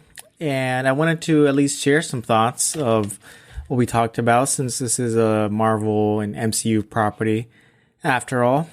And, I thought season 2 was pretty enjoyable. I would say that I actually enjoyed it more than season 1 of What If, which I did enjoy. I don't think I was probably as big of a fan of it as you were, Andrew, but it was still a fun experiment. And my biggest critique, which is essentially the same critique of season 2, but I think they improved upon, was let's get more creative. Like, let's stop thinking, what if we just change one little aspect of this movie? And no, let's think like, what if this small aspect changed the complete Marvel universe? And I think we see a little bit of that more here. So, getting into the spoiler of it all, I think by far my favorite episode is the 6th episode, What If Kaori Reshaped the World. I think this is what the medium is best used for, to introduce new characters. One, because you're not also completely tied down. If they want to then change the actors, I think that's okay. Obviously, the Iron Man here looks like Robert Downey Jr., but I think if you go the other way around, people aren't going to get confused and say, oh, Kaori actually looks slightly different when they cast that person in real life. So that's just my personal take. I think we can get a little bit more creative with it. I was always kind of waiting for the introduction of new characters, and especially characters that we're going to get in the future. I think it'd be interesting to see a Fantastic Four or anything like that. And, even something wild like, what if, insert random character join the Fantastic Four? Or I think, one that pops into my head immediately is because Spider-Man first comes to contact with the Fantastic Four and everything in essentially like his earliest like introduction in the comics is like, what if Spider-Man joined the Fantastic Four or something like that? Like, that's, I think, to me is really interesting. Let's get some X-Men in here. The X-Men have already been teased in the MCU, so I think there's no reason why we can't use them. Use some voice casts from the X-Men animated series that is now a part of the, not really the MCU, but I guess kind of the Disney Plus universe, and or use some of the voice cast from the Fox movies, because we've seen them come back in other movies too. So I think, as we go into season 3, keep pushing the imagination. Like, let's really take this into a different realm, and I think it'll keep getting better. Overall, I think it's very enjoyable. I like that most of the stories weren't too connected, but there was some threads that came together towards the end. I think in particular, some of the last episodes were pretty interesting. The Strange Supreme episode, the Avengers in 1602, kind of based on that Neil Gaiman arc, was really fun. And even the Hela episode, What If Hela Found the 10 Rings, I quite enjoyed. And it's nice that they get Cate Blanchett to come in and do the voice of Hela again. And I think, I don't know, the tension between her and Wang Wu was pretty fun to see. And who can blame them? Both two attractive looking people, at least in the live action realm. So I think it's still a lot of fun. I think there's some things that can be improved, and some episodes where it just really didn't excite me all that much. Some of the earlier episodes in particular. But I think it's fun. It's worth the time if you're invested in the MCU. I think if you're not already watched some of the movies, this is not going to be a thing that draws you in if you don't have at least some familiarity with it, because I think it's really banking on you being a fan of the MCU, which we know right now is a little up and down. So I think this is I guess rating wise in your TV rating scale, this would be totally fine for me. I think it's a little bit better than season 1. Again, I don't remember what I ranked that, but I think right now we're still personally waiting for some of those more big hits of Marvel, and I think we've had some last year, despite everything with Guardians of the Galaxy and Loki. So we know there's still stuff out there that can be really exceptional. So still waiting on that. But if you were to ask me, those are my thoughts on What If Season 2. And there you go. That's the listener's corner for this episode. Very nice. Yeah, very nice. So thank you, Henrique, for, sort of joining us on this episode after all. Sorry we couldn't work out the scheduling and have you on to record with us live. Fuck it, do it live and all that good stuff. But we very much appreciate you recording your thoughts separately, sending them to us after the fact so that we could get them here included on the final version of our What If Season 2 episode. So with that out of the way, well, I think it's that time. It's been a month since we caught up. I don't know what the fuck's been going on over there, but I'd like to know about it. So I don't know if you have a big old list prepared or anything like that, but hey, what's been going on over down in Florida and such? Oh man. Christmas movies, other things, etc. Yeah, so what do we got? We got Christmas. Christmas is nice because I'm off from Christmas Eve through the New Year. So it's generally speaking, it's about a week vacation, which is nice. Yeah. Since a couple Christmases ago, we now have started the tradition of staying home, which is nice over that week. So we enough of that traveling bullshit. Yeah, it's exhausting. Yeah, so we just stay home and do a couple house projects or this or that. So that is very cool. Obviously, watched What If. And we spent the night over at the in-laws' house, Sarah's parents, on Christmas Eve. We were gonna We were gonna get up in the morning on Christmas and go, but we figured the baby, he's not gonna remember like waking up Christmas morning and opening presents. So let's just get over there because we're gonna have to get over there regardless. So that's what we did on Christmas Eve. That was fun. We decorated some cookies.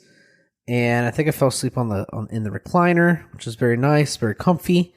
Actually, I fell asleep with baby, if I'm not mistaken. We both fell asleep on the recliner. Anyways, so Christmas happened. Christmas was fantastic. It was totally awesome. And I made breakfast. was a lot of fun. And then we came back home, and that was Christmas. What else did we do? Nice. Let me see here. I'm trying to remember everything. We're going back a while. We're going possibly even beyond your what if experiences. So yeah, it's all kind of a blur. It all happened so quick. Over Christmas break, I crafted a toy chest for the baby because the baby got a lot of presents, got a lot of toys. So now he has a toy chest. Toy chest, very good. Yeah, sent a picture, looked very nice. Yeah, a little woodworking activity that was cool. Over Christmas break, I played a game with my buddy Steven. It's a game that he has been into since middle school. And this game is called Magic the Gathering. I told Steven for a couple years now I can't get into Magic the Gathering. I just can't do it. I can't do it. There's too many cards. It's too daunting. It's been around for a long time. Like Steven's got 11,000 cards. That's a lot. That's a lot of cards. That's a lot of cards. And so I can get some cards, but then you're just gonna fucking beat me because you got 11,000. You have 2 decades worth of cards. So I can't get into this. Yeah. Anyways, over Christmas break, I played it and I had a lot of fun. I thought it was fucking awesome. It's really cool. So I said, fuck it. I'm gonna take. Went in. Yeah. So I went in. Bought a lot of cards this month. In the course of 30 days of how much is a lot? We don't have to get too specific with it, but how much is a lot? So I bought So 2 years ago, for Christmas, my sister's boyfriend got me a commander deck. It actually had 2 commander decks in it. So I already had some cards. Okay. But I never opened them. I didn't know I never looked at them really, whatever. Anyway, so I bought these cards. I bought a boost. So they have different packs of cards you can buy. And when you go to the store and you see a box of Pokemon cards and you go up there and you buy one booster pack. Mm-hmm. Well, I bought the big box of a bunch of boosters. That has all the booster packs in it. All the booster packs in the box, right? And I think it was $125. And each pack I think has 15 cards in it. And it's just this box of a bunch of 15 booster pack cards. So I got that. And I bought there's a game store in town here. I bought some packs from there, and I bought a starter set which came with a countdown die. It's like a D20, but it counts down your health. Okay. I don't know. I probably have a few hundred, right? 500? I'm over. I definitely have over. I think I have over 500 cards, probably. Okay, not quite 11,000, but you're getting there. I'm getting there, slowly but surely. I'm slowly cataloging, and so I bought this box. It holds 1,800 cards. And you haven't so filled it up. Then you got room to expand. Yeah. So, I'm showing you the box of cards. So you organize them by color because there's different colors and stuff. It's a real cool game. So that's a whole fucking thing, man. That's an ecosystem that I know nothing about. I got Marvel Snap on my phone. Everything stays in my phone, but outside of that, I have no idea what's going on there. So stay away from the fucking cards. Oh, I have someone that would kill me that lives with me. I'll have a bad day at work. If I even thought about that, so we're totally good. But have a bad day at work, swing by the game shop because they close cool. at 9. I can acknowledge that it's cool, okay, Buy a couple booster packs, get home. Sometimes I have to hide getting them, and sneak in with a bag. And then... Well, it could be worse. It could be cigarettes or vapes. Yeah, you got for cards. Sure. You got trading cards, man. I think... You trade vices in for other vices that are less deleterious to your health, right? That's it. So yeah, you got cards. So that's fun. I've been doing that. And I've been trying to upgrade the record player situation. Okay. Over Christmas break, we've relocated the record player into the dining room. Okay.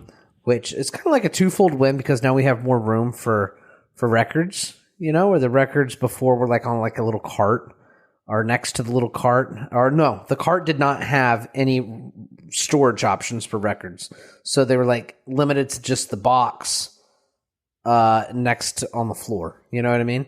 Okay. Now there's a piece of furniture that can hold records, which is nice. And I changed the amp out for the speakers, so it's a lot smaller. And then I changed and then I got a tube preamp or a phono stage, I think is what they call it. I got that. So when I switch out the record player, the record player that I'm looking at won't have a preamp. So you have to to amp it up to line level and then send it to the amp. So slowly but surely, I am acquiring pieces to upgrade the record playing station. And I like it out there in the dining room because I can open up these box of cards and I can organize them and everything else in front of the record player with a cup of wine. It's like a real relaxing kind of situation. Yeah. So that's cool. We got Busch Gardens passes. Yeah. It's funny. There have been multiple times where Anna she clearly follows at least Sarah on Instagram or something like that, and she's like, they're at Busch Gardens again. And I was like, again? It's been like 4 times now. What the fuck are they doing over there? They don't know how to relax on a Sunday, apparently. We've been going to Busch Gardens quite a bit. So I've heard. Yeah, having fun, I hope. Bringing the baby and stuff, I understand, He probably likes the animals and such. Yeah, so I'm jumping ahead. You came down for New Year's. This is true. You came down for New Year's. You did some things, but then eventually I came over. And I came over and we celebrated New Year's with each other. More style than last year or the year prior, however you want to figure that out. Yeah, we the first time that we came over for New Year's, I fell asleep at 9, I think, 8 or 9. It was 9:30 maybe. 9:30 maybe. This time I fell asleep at 12:02 or 12:03. You made it. You made it to the ball drop. Made it. Mission accomplished. Not long after though. I sat down after the ball drop and fell asleep immediately. Well, baby steps. Next year it'll be 1. Year after that it'll be 2. I don't know. Oof, I don't know. Yeah, so that was a lot of fun. Baby got to meet you guys, or Baby already met you guys. Baby got to meet your parents, which was awesome. Yeah, he did. He did get to meet my parents. That was new. They took to him quite quickly. I don't know if you noticed, but as soon as my mom saw that baby was in her hands immediately. That's it. Let me hold that baby. Okay. All right, I guess. Yeah, so that was a lot of fun. I acquired a Hermes statue, which is quite excellent. It's currently in the background of your camera view right now. Not that the listeners can appreciate it, of course. It's funny because cool. Hermes like leaf, his naked male form is covered by a leaf. Yeah, he's got a leaf covering his bits, his tiny little bits. And it's I don't know. It's funny because the second anybody walks in the room, they immediately look at Hermes. They notice his leaf. He's naked. Yeah, it's fucking Hermes, man. Yeah, but he's being very modest. He's got a leaf covering his bits, So that's right. That's what your eyes are supposed to be drawn to. Maybe his cool fucking hat. Maybe you could start with fucking winged feet, and he's got a giant. Yeah, there's all sorts of things to look at. But anyways, it's funny. It's a very cool statue, and we had a most excellent time. We played some games, played some board games, ate some food, had some drinks. Yeah. It was a very merry time. But then we had to wake up and we had to leave. Yeah, which is unfortunate. Parting ways always sucks. But you went to Busch Gardens, I think that day, right? We went to Busch Gardens that day. That's where it all began. The obsession. Yep. We got the passes, and we met Steven and Haley up there, and it helps that they go often. Anyways, I think I've been I've been 3 times. I think Sarah's been like 4 times since then, maybe 5. Which, bearing in mind, that was New Year's Day. So, I mean, yeah. That's a pretty good ratio for where we are in the new year. Oh, for sure. Yeah. I mean, every weekend, probably, right? Yeah, I think last weekend we definitely went. Sarah went with her mom and her sister. Okay, so there maybe have been times where you weren't included as well. Then, okay, I guess. I think there was 1 or 2 times I didn't go. Yeah, because of work and stuff. But and because Sarah had a whole week off after I had off. I see. Yeah. Okay. So I went back to work, and so she took the baby back up to see the hippos and stuff. But yeah, baby likes to look at the animals, and it's just, the coolest part is, you go to like we had passes like 2 years ago. I went once, and I was like, okay, well, we got to go one more time to make the pass worth it. Sure, let's go ride a roller coaster or whatever. Now the interest is really, I mean, yes, it's fun to ride the rides. You know what I mean? Whatever. And then waiting in the line kind of still sucks.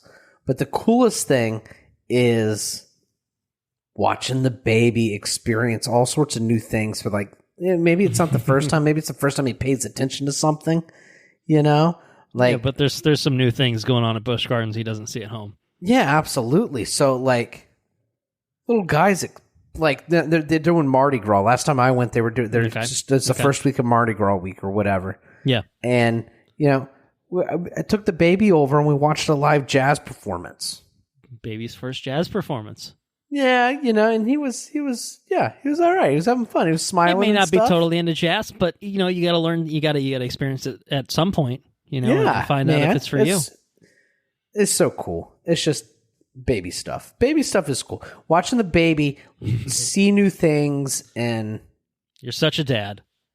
It's just so cool, man. I mean that in the most loving way possible. No, yeah, it's just it's just like I said, it's just so cool. And I'm getting these cards. I can't wait till he's old enough to want to play. What's in that white box? It's like, let me tell you what's in this white box. Well, this card, my son, is blankety blankety blank blank, and this card, my son, and then you do that for 11,000 times. And yes, exactly. I want nothing to do with this anymore. Too many cards. Start slowly. Don't give them all 11,000 at once. And then all the movies and everything. It's just so cool. Yeah. Anyways, we got Busch Gardens passes. Been using the shit out of those. Yeah. And I watched so far in the year, and I'm really excited about the our year in review episode. Yeah. Those are always lots of good I always stuff have a really good time recording those. Mm-hmm. So I'm trying to gear up and watch all the things that I missed. I always get, which is awesome, right? Because every year, I try to do the same thing every year. Try to watch the stuff that I miss, but it's awesome because all these movies that you're watching, there's no duds in these batch of movies. You're in for something good. It may not be the top tier for you personally, but you're not walking into some shit. Exactly. Yeah. I think that's a good thing about being. It's a nice thing about being I don't know, just enjoying the medium, is it doesn't have to be written for me to appreciate it, right? Yeah.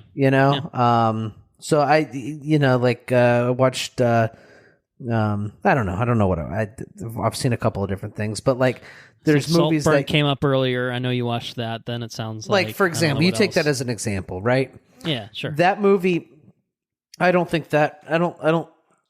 foresee that movie. Maybe not number one for you, but not number one for me. Maybe still but worth watching. It creative. It was a well-made movie. You know what I mean? Sure. Okay. Yeah. Yeah. I still got some laughs out of it. I thought it was pretty funny and stuff. But, which I don't know if that was intended to be funny. It definitely wasn't. I think it is. I think it is to a certain extent, at least in parts. I haven't watched it yet, but that's my understanding. It was pretty wild ride. I've heard it's wild. Yeah. But yeah. Anyway, had fun with it. You know what I mean? It's cool. You know, you watch like seems like every year they have like classical music movies and stuff. I think Kate Blanchett was, I think, one of those movies. Oh, she was in Tar last year. Tar. Skip. I never watched it. I never watched that one it. a miss. Is how I feel about it. Talking about duds. That's. Was that a dud? I was a little bit. I don't think critically it was a dud, but Fran and I, we fucking hated it. And so like it was a fairly well made movie for what it was, but just substantively we did not care for that. But at the same time, there are, for the most part, you're gonna run into movies where it's just like, oh, this is really good, and it either was on my radar and I just didn't have time to get around to it, or this was completely off my radar and holy shit, what is this? You know. So what was that Japanese or that Korean movie we watched last year? So fucking good. With that lady that looked like she was like 23, but she was really like 65. Right. Yes. Fuck. What was that movie called? Oh, so good. Because it's did she kill her husband or not? I don't know. Who's to say? I'm gonna look it up because I want to know too. Incredible movie. But that's the fun about doing the year in review is. You get blindsided. Like, how did I miss this movie? Like, how Decision did, to leave. Decision to leave. That's what it was. Yeah. Oh, so good. Yep. Exactly. So that's the fun of it. So that's what our next couple weeks ish roughly look like. You know, in terms of what we're getting around to, what we're going to be getting caught up on when we do our year in review is, hey, you know, we just marathoned a bunch of movies. Maybe they fit into our tops, you know, of the year or in some other category here and there. Or maybe they're Tars. Maybe they're Tars, and I don't know what the hype's all about. I don't know. Hot take. Maybe. I don't know. People like Tar. I've heard people that like Tar, but I don't know. Kate Blanchett was fantastic. I will give it that amount of praise. But no surprises. No, she is always, indeed Kate she's Blanchett. Always fantastic, so right? That's what she does. Yeah, no. All right, so anything else for you? No, I can't really think of anything, so we'll just leave it there. Okay, sounds good. I got a list. that I'm going to run down. I'm going to try to do it fairly expediently, but we'll see how it goes. Because it's going back for a while. I did cut it off at a certain point. It's not fully up to present, but I had to save some things for later, right? You know, so right. But I wanted to keep all the Christmassy bits, at least, if nothing else, in this episode. So here we go. First things first, what we did, and this is the last thing I teed up when we recorded Godzilla -1, is we went to New York City. We planned on taking a day trip to, you know, this was Anna and I's Christmas present to each other, was to do a day trip to New York, see a show on Broadway, have a nice dinner, etc., see all the Christmassy sights and stuff like that. So it didn't quite go exactly to plan, but it was still very good.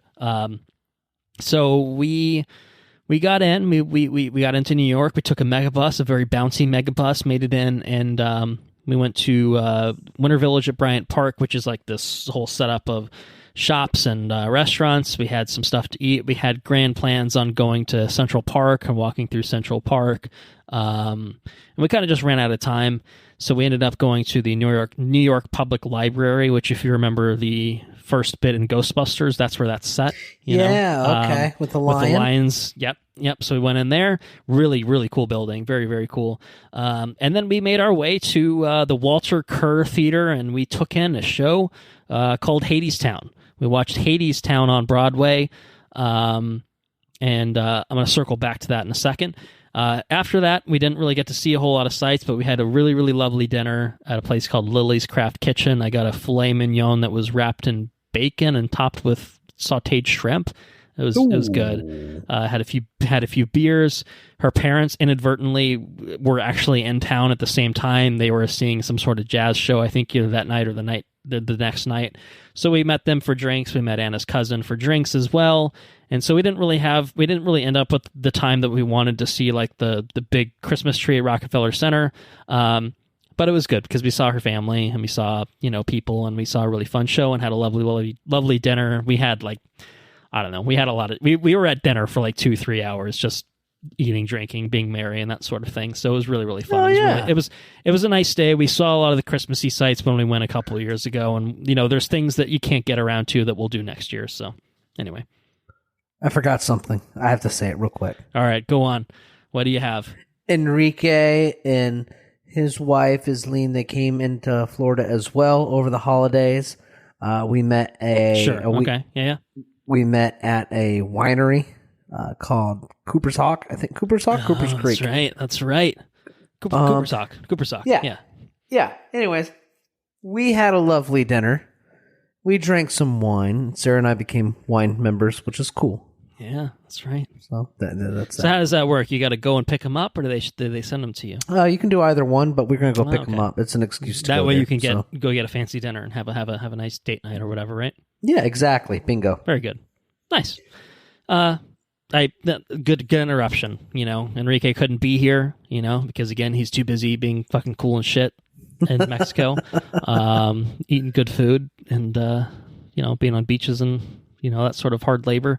Florida, Puerto Rico, Mexico. He's like just touring the fucking international does this man have a job anymore? I don't know. I guess he's gonna have to find out at some point. He's living the good life. That's okay. We're just jealous. Yeah, but actually, but anyway, Hadestown is a show that I watched on Broadway, and it was a show that I hadn't really listened to the music to prior to seeing it, and I had not seen it either. We wanted to see a show that neither of us had seen. And I think I briefly described it to you last time, but basically it's a riff. I wouldn't say it's a riff. It's a version of the ancient Greek myth of Orpheus and Eurydice. I don't know if you're familiar with that from your Stephen Fry tales. I thought you might be.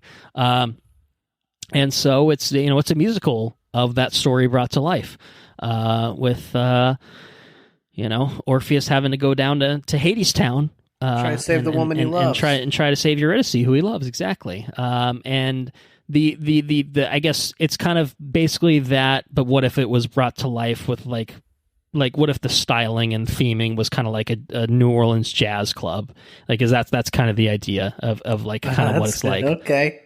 Hadestown is like a jazz club side of kind of thing.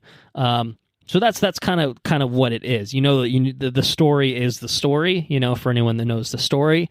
And the music is really fucking good. It was really, really well performed. The cast that we saw, I think, is pretty much mostly not part of the original Broadway cast, but I think that who we saw they were really fantastic. Jordan Fisher played Orpheus. He's been on The Flash and other things. He's like an actor that's actually done shit. The woman who played Eurydice is named Soleil Pfeiffer. She was fantastic. Betty Who, who's an Australian musician, was playing Queen Persephone. And there's some others on there that were everyone was fantastic, but it was just an awesome show. We've actually been entering the lottery to try to get cheap tickets to see it again, because there are some of the cast that's leaving in the near future. So we haven't won any yet, but we're basically like ready to call out of work and take the day off. I shouldn't say call out, and take a megabus over and just catch a show and come back, because it just left that much of an impact on us, because it was really, awesome. really good. It was an awesome show. It's a good Greek story too, and it's a great story. It is exactly kind of what the story is. I guess I wondered, is it going to be a riff on that? Is it going to change it up? Is it going to play fast and loose with it? And it's pretty straight up, and it tells the story through song and through its staging. A lot of the things about the Broadway stuff, you can kind of see it in the Hamilton Disney Plus thing, is like, you have moving elements to the stage. This one has like a really cool like up and down stage where like they can descend underground. And like in the middle of the stage, it descends to the point where like they leave the audience's viewpoint, and it's really, really cool. So as someone that hasn't seen a lot of shows on Broadway, in fact, I've seen literally 2, it was cool. It was really awesome. The theater was a lot tighter and a lot smaller than the one that we saw Wicked in, the Gershwin Theater, but it's really cool. And what it did is it fucking inspired me to go back and play Hades, the game Hades, yeah, which I know you played. There's a side quest in that where you can reunite Orpheus and Eurydice. You just have to meet a few certain, like you basically have to have developed your relationships with Persephone, with Eurydice and Orpheus separately, and then it gives you like this quest to basically kind of reunite the lovers in the underground in way down Hadestown. So I did a shit ton of runs in Hades, getting a bunch of like things that I could gift to people and build up my relationships. And fucking hell, Hades is an incredible game. I got super sucked into it a few years ago, like when I bought it for the Switch. It's honestly one of the most fun games I've ever played.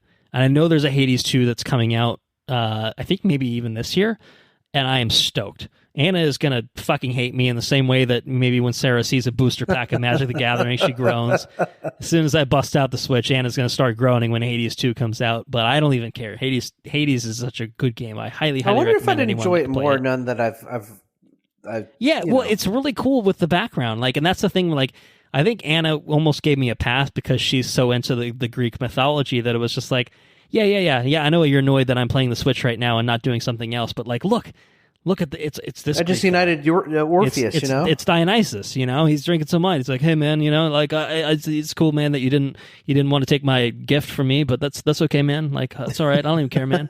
It's like, yeah, Dionysus is a bro, we love it, we love him. But anyway, recommend Hades.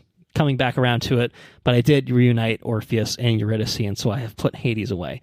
Back to Spider-Man 2 with me. Guys, still got a lot to go there. So anyway, other things that I've been up to, we had Christmas proper, Christmas Day, Christmas Eve. We were in New York with her parents, which was really lovely. We had some nice cold weather and stuff, some nice fires, and Christmas was lovely. Her uncle joined us, Anna's uncle joined us as well, and it was just a good, solid Christmas. I guess I don't know if there's a better way of putting that, but I had a really good time, which brings me to the point of when I got a nice Christmas flannel from her parents. I should say, very very nice. Appreciated that, and a nice like green jacket. Green jacket. I really liked it. It's really nice. It was one I found at Old Navy.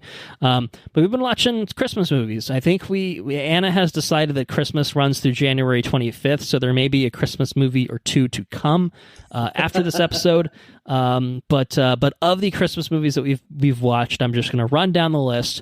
We started, I think, with Eloise at Christmas Time, which is based off of a little book for kids, also called Eloise at Christmas Time. I had no idea what it was, but I watched it with her, and it was, I think it's a Disney original movie, perhaps, made for TV sort of thing, where it's this little girl who's a 6-year-old girl. She's very bombastic and full of energy and very spunky, and she lives in this hotel, and it's Christmas time, and so she's got to I don't know, do shit, and there's a little bit of romance, not with her, with other people. She intervenes with some douchey guy and helps set things right, and I don't know, it was cute, it was fun, I had fun with it. Truly had no idea what it was prior to watching it, but Anna had seen it before, grew up reading the book, and so we watched it, and it was good fun. Then we went over to Netflix and watched a movie called Single All the Way, which is not Jingle All the Way, I should clarify. Single All the Way. No Arnold Schwarzenegger in this one. This is a pretty standard Christmas, schmaltzy sort of romance sort of movie with a twist. There are gay people in it. No. There are people that are gay in it. And so it's about a gay romance, which is, it's funny because it's really a lot of the same sort of Christmassy sorts of tropes, the romantic tropes. But then it's almost like gay people celebrate Christmas too. Yeah, but then it's like, but what if they were gay? And it's like, this is totally different now. This is totally it's totally fresh and revitalized the genre. I haven't seen this before, or at least I don't see it very often. So it's Michael Urie and Philemon Chambers, I think, played like they're like best friends. And they go home to his hometown, to Michael Urie's hometown. He gets up on a blind date with some, super hunky, handsome man. But it turns out he and his best friend, maybe they like each other. I don't know. Oh, no. I don't know how it goes, but I do know how it goes. I've seen it. Jennifer Coolidge co-star. She's doing her thing. It's good. I had fun with it. It's cute. It's kind of what it is. It's what you'd expect something like this to be. but it has gay people in it, so it's different. It's fresh. It was, but I really enjoyed it because I feel like I'm probably sounding mocking or sarcastic, but actually it did breathe new life into things because it's just a little different than what you see, and maybe that's a problem. Maybe you should be seeing movies like this where it's just kind of a non-thing, where it's wow, what a concept. They just don't make a lot of it, right? But it was refreshing at the same time. But then, of course, the Muppet Christmas Carol made it into the rotation. It's my favorite Christmas movie of all time, as we would have talked about last year, or I guess maybe the end of 2022, roughly. We did a little fun episode where Sarah joined us. We talked about our Christmas movies, our favorite Christmas movies. And I love Muppet Christmas Carol. It's fantastic. It's my favorite version of the Christmas Carol, and it just brings me immense amounts of joy every time I watch it, and no exception this year. And then my second or third favorite movie of Christmas time is It's a Wonderful Life, which has been Anna's favorite. I think it's in her top 5 films of all time as well. And it's one of those movies that has just now entered my rotation, by virtue of being married to Anna. And I'm thankful for it because it's pretty damn good movie. It's a wonderful movie. I don't mean that because it has wonderful in the title. It just, I don't know. It just tells a really touching tale about how much impact one person can have on the entire world around them, and it's really, really well done. And we watched Love Actually. We watched Love Actually. This was a little bit after Christmas that we got around to it, but we enjoyed that. The rock star, with the rock star, naked rock star. Christmas is all around us. I feel it in my fingers. I feel it in my toes. Something like that. You've watched it in the past few years, probably. That's pretty good.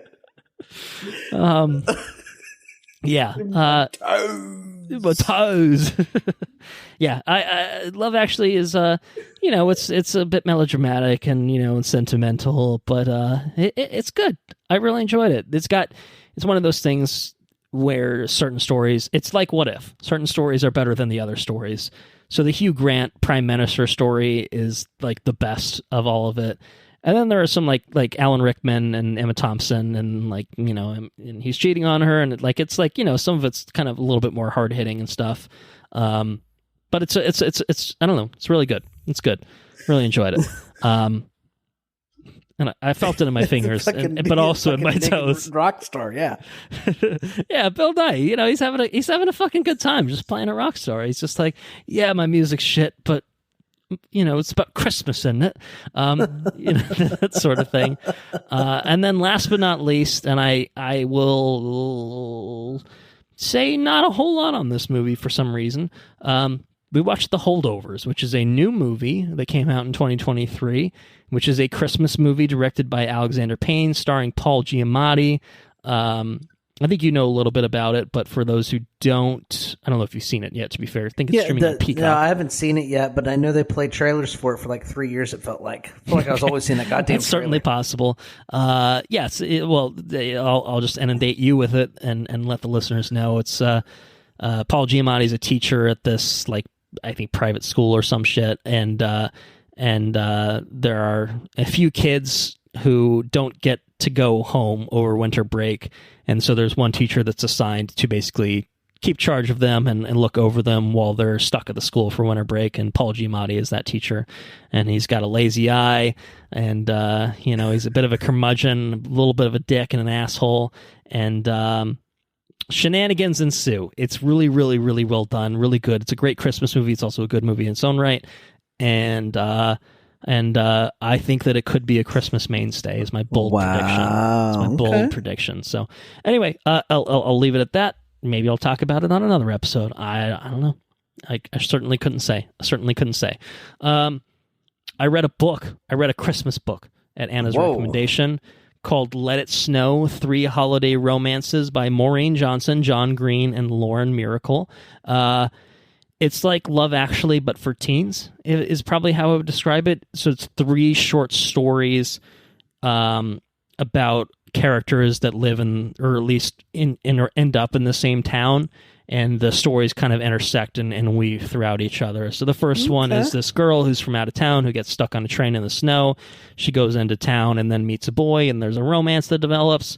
The second one is three best friends, and they live in that same town, and they got to go on a quest to get to Waffle House, and maybe a romance buds at some point. And then the last one is a girl who has had a bit of a kerfuffle with her boyfriend and thinks maybe they're in Splitsville, and maybe it's about how could they rekindle that romance kind of thing. So, and like I said, they all kind of intersect and go through each other, and it's sappy, and it's very much not a thing that I probably would have read if I weren't a married man, that sort of thing. You're such a husband. But I'll be damned. I had a good time with it. It was really fun.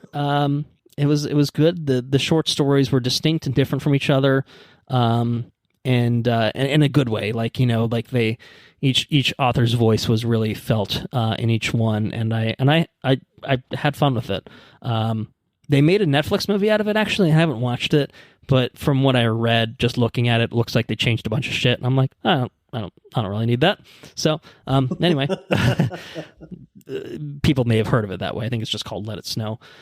Let's see. Last but not literally last but not least, but building into the very, very last thing, took a trip down to Florida. Anna and I drove. We took the long way down. We made it down. I think we were there for maybe 4 or 5 days. We obviously spent a lot of that time with my parents. We saw you, as you talked about. Had a lovely New Year's Eve going into New Year's Day. But Florida was really fun. We had our second Christmas. Our big gift from my parents was a new record player, which we just got set up yesterday, actually, because we needed to order a new cable for it. And it was beset by snow. It was supposed to be here Tuesday, but it didn't get here until Wednesday because of the snow. And it's a Fluence RT81. I think it does have a built-in preamp, so we're able to wire it straight from the record player to the the receipt, the AVR that we have, so it just plays out of our home theater, out of our speakers, which is really great because we were rocking the old suitcase player that you got us a few Christmases ago when you turned us into monsters, record playing monsters. Used little deal, huh? Absolutely. We certainly got our mileage out of it, and it's not going anywhere. It's going to be our travel one, and then when we hopefully move at some point and have a little bit more space, we'll set it up in a secondary location as our backup player, as our secondary player. So it's going to get more life out of it too. But we had issues with certain records skipping on it, I think, because it didn't have like the full platter for the discs to sit on. Yeah. So far so good with this one. We've tested a few ones that were problem childs for us that have played really well. So we're very excited about all of it. Got some other goodies, some traditional Blu-rays and stuff. Well, I think actually I got one record this year. I got one record for Christmas. I didn't ask for any, but I still got one. Mr. Andrew Meadows got me a copy of the Atomic Blonde soundtrack and partial score. I think it has a little bit of the score on it. I've listened to it, although to be fair, that was on the old player. I haven't tried it on the new player yet. And it was awesome because, as some of our listeners may recall, maybe none will recall, but I'll remind you, Atomic Blonde was one half of our first episode, and I think that was kind of the idea. A banging soundtrack also certainly helps, certainly enticing, but really cool. It was a very, very, very thoughtful and appreciated gift. Little Mondo action. Little Mondo, yeah, that's right. It was a Mondo vinyl, so that's good shit. It's quality shit. But the Florida trip was really, really fun. It was nice to see my parents, saw both my brothers, saw my nephew Graham. We don't get down there, obviously, more than once or twice a year, but it's always nice to see everyone. We saw James and Kaitlyn, who are relatively newly engaged, so congrats to them, officially on air. Yeah. It was good. It was good. It was good fun. But a funny thing happened on the way back up to Pennsylvania, to Philadelphia. We stayed in a hotel overnight, I think Rocky Mount, North Carolina, and we had a few hours to kill before we needed to go to bed and get up and continue the drive. And we started a little show hosted by Rob Lowe on Fox called The Floor. You've been watching The Floor by any chance? No, I heard about it. I saw that it was You're a a new game show fixing to come guy out. sometimes. Yeah. The Floor is pretty cool. Basic idea is there's, I think, 81 contestants. They're all on a grid thing. Each of them duel each other, and basically the idea is you have to take over the territory. You beat someone, you take over their space, so you get 2 spaces, you can build up. Eventually someone will have all 81 spaces and win the game and win, I don't know, some stupid amount of money. But we watched it because it was just on. It was the first episode that aired, and it has turned us into Game Show Network monsters. Because when we got back, we had an insatiable craving for game shows, and by God, we've been satisfying it with Game Show Network. The many episodes of the Steve Harvey hosted Family Feud that we've been watching. Oh, that's gold. Which is always classic, and it's like half the shit that they have on air these days. Back in my day, Yeah. they had a lot of classic old games like Match Game and the old school Press Your Luck on there, and they don't really show those as much anymore. It's a lot of the new school stuff, but they do have some newer like Game Show Network originals that are not bad. People Puzzler I've enjoyed, which is fun. It's like a little crossword puzzle type thing. And then John Michael Higgins hosts a few of them that are pretty good. America Says, which is Family Feud-esque, but a little bit different. It's got the words that you got to fill in on the right. the fill in the of blanks. America. Yeah. Do you have a Game Show Network at your work, or do you watch at home? So we watch it a lot over at Sarah's parents' house. There you go. Okay. All right. Somewhere it's on all the time. Yeah, it stays. So Sarah's grandma lives with Sarah's parents. Okay. And she almost exclusively, she's got a room the size of the man cave here. The same, like roughly the same size as your room there. Sure. And she's got like a 65-inch TV because she can't see real well. And so it's always playing just Price is Right or Game Show Network. Perfect. Love it. It's awesome. Yeah. So anyway, we've been in on Game Show Network.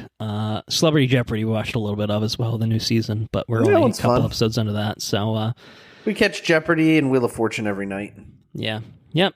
Good stuff, man. All right. Well, I should probably call it there. I think that is the end of my list, to be fair. I'm not just curtailing it for the sake of, ending this episode without going much further.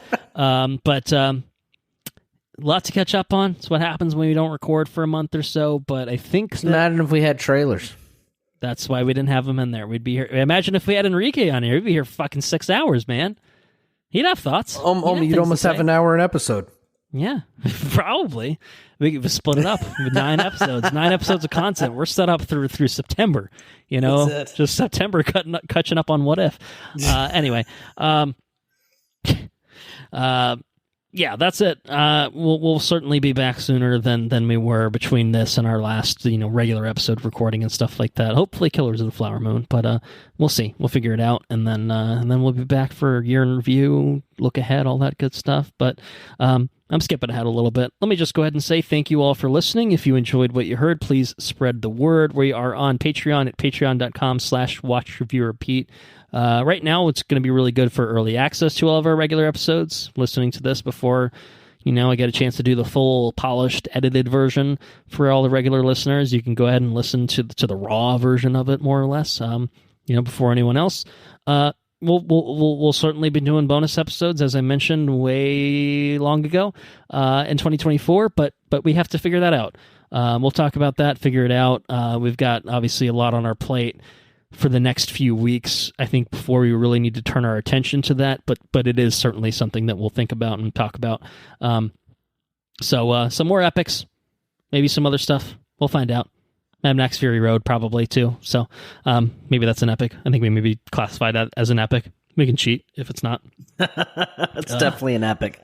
Let's see. Our website's watchreviewrepeat.com. We are on the socials at WRRPod on Twitter, Facebook.com/watchreviewrepeat, and at watchreviewrepeat on Instagram.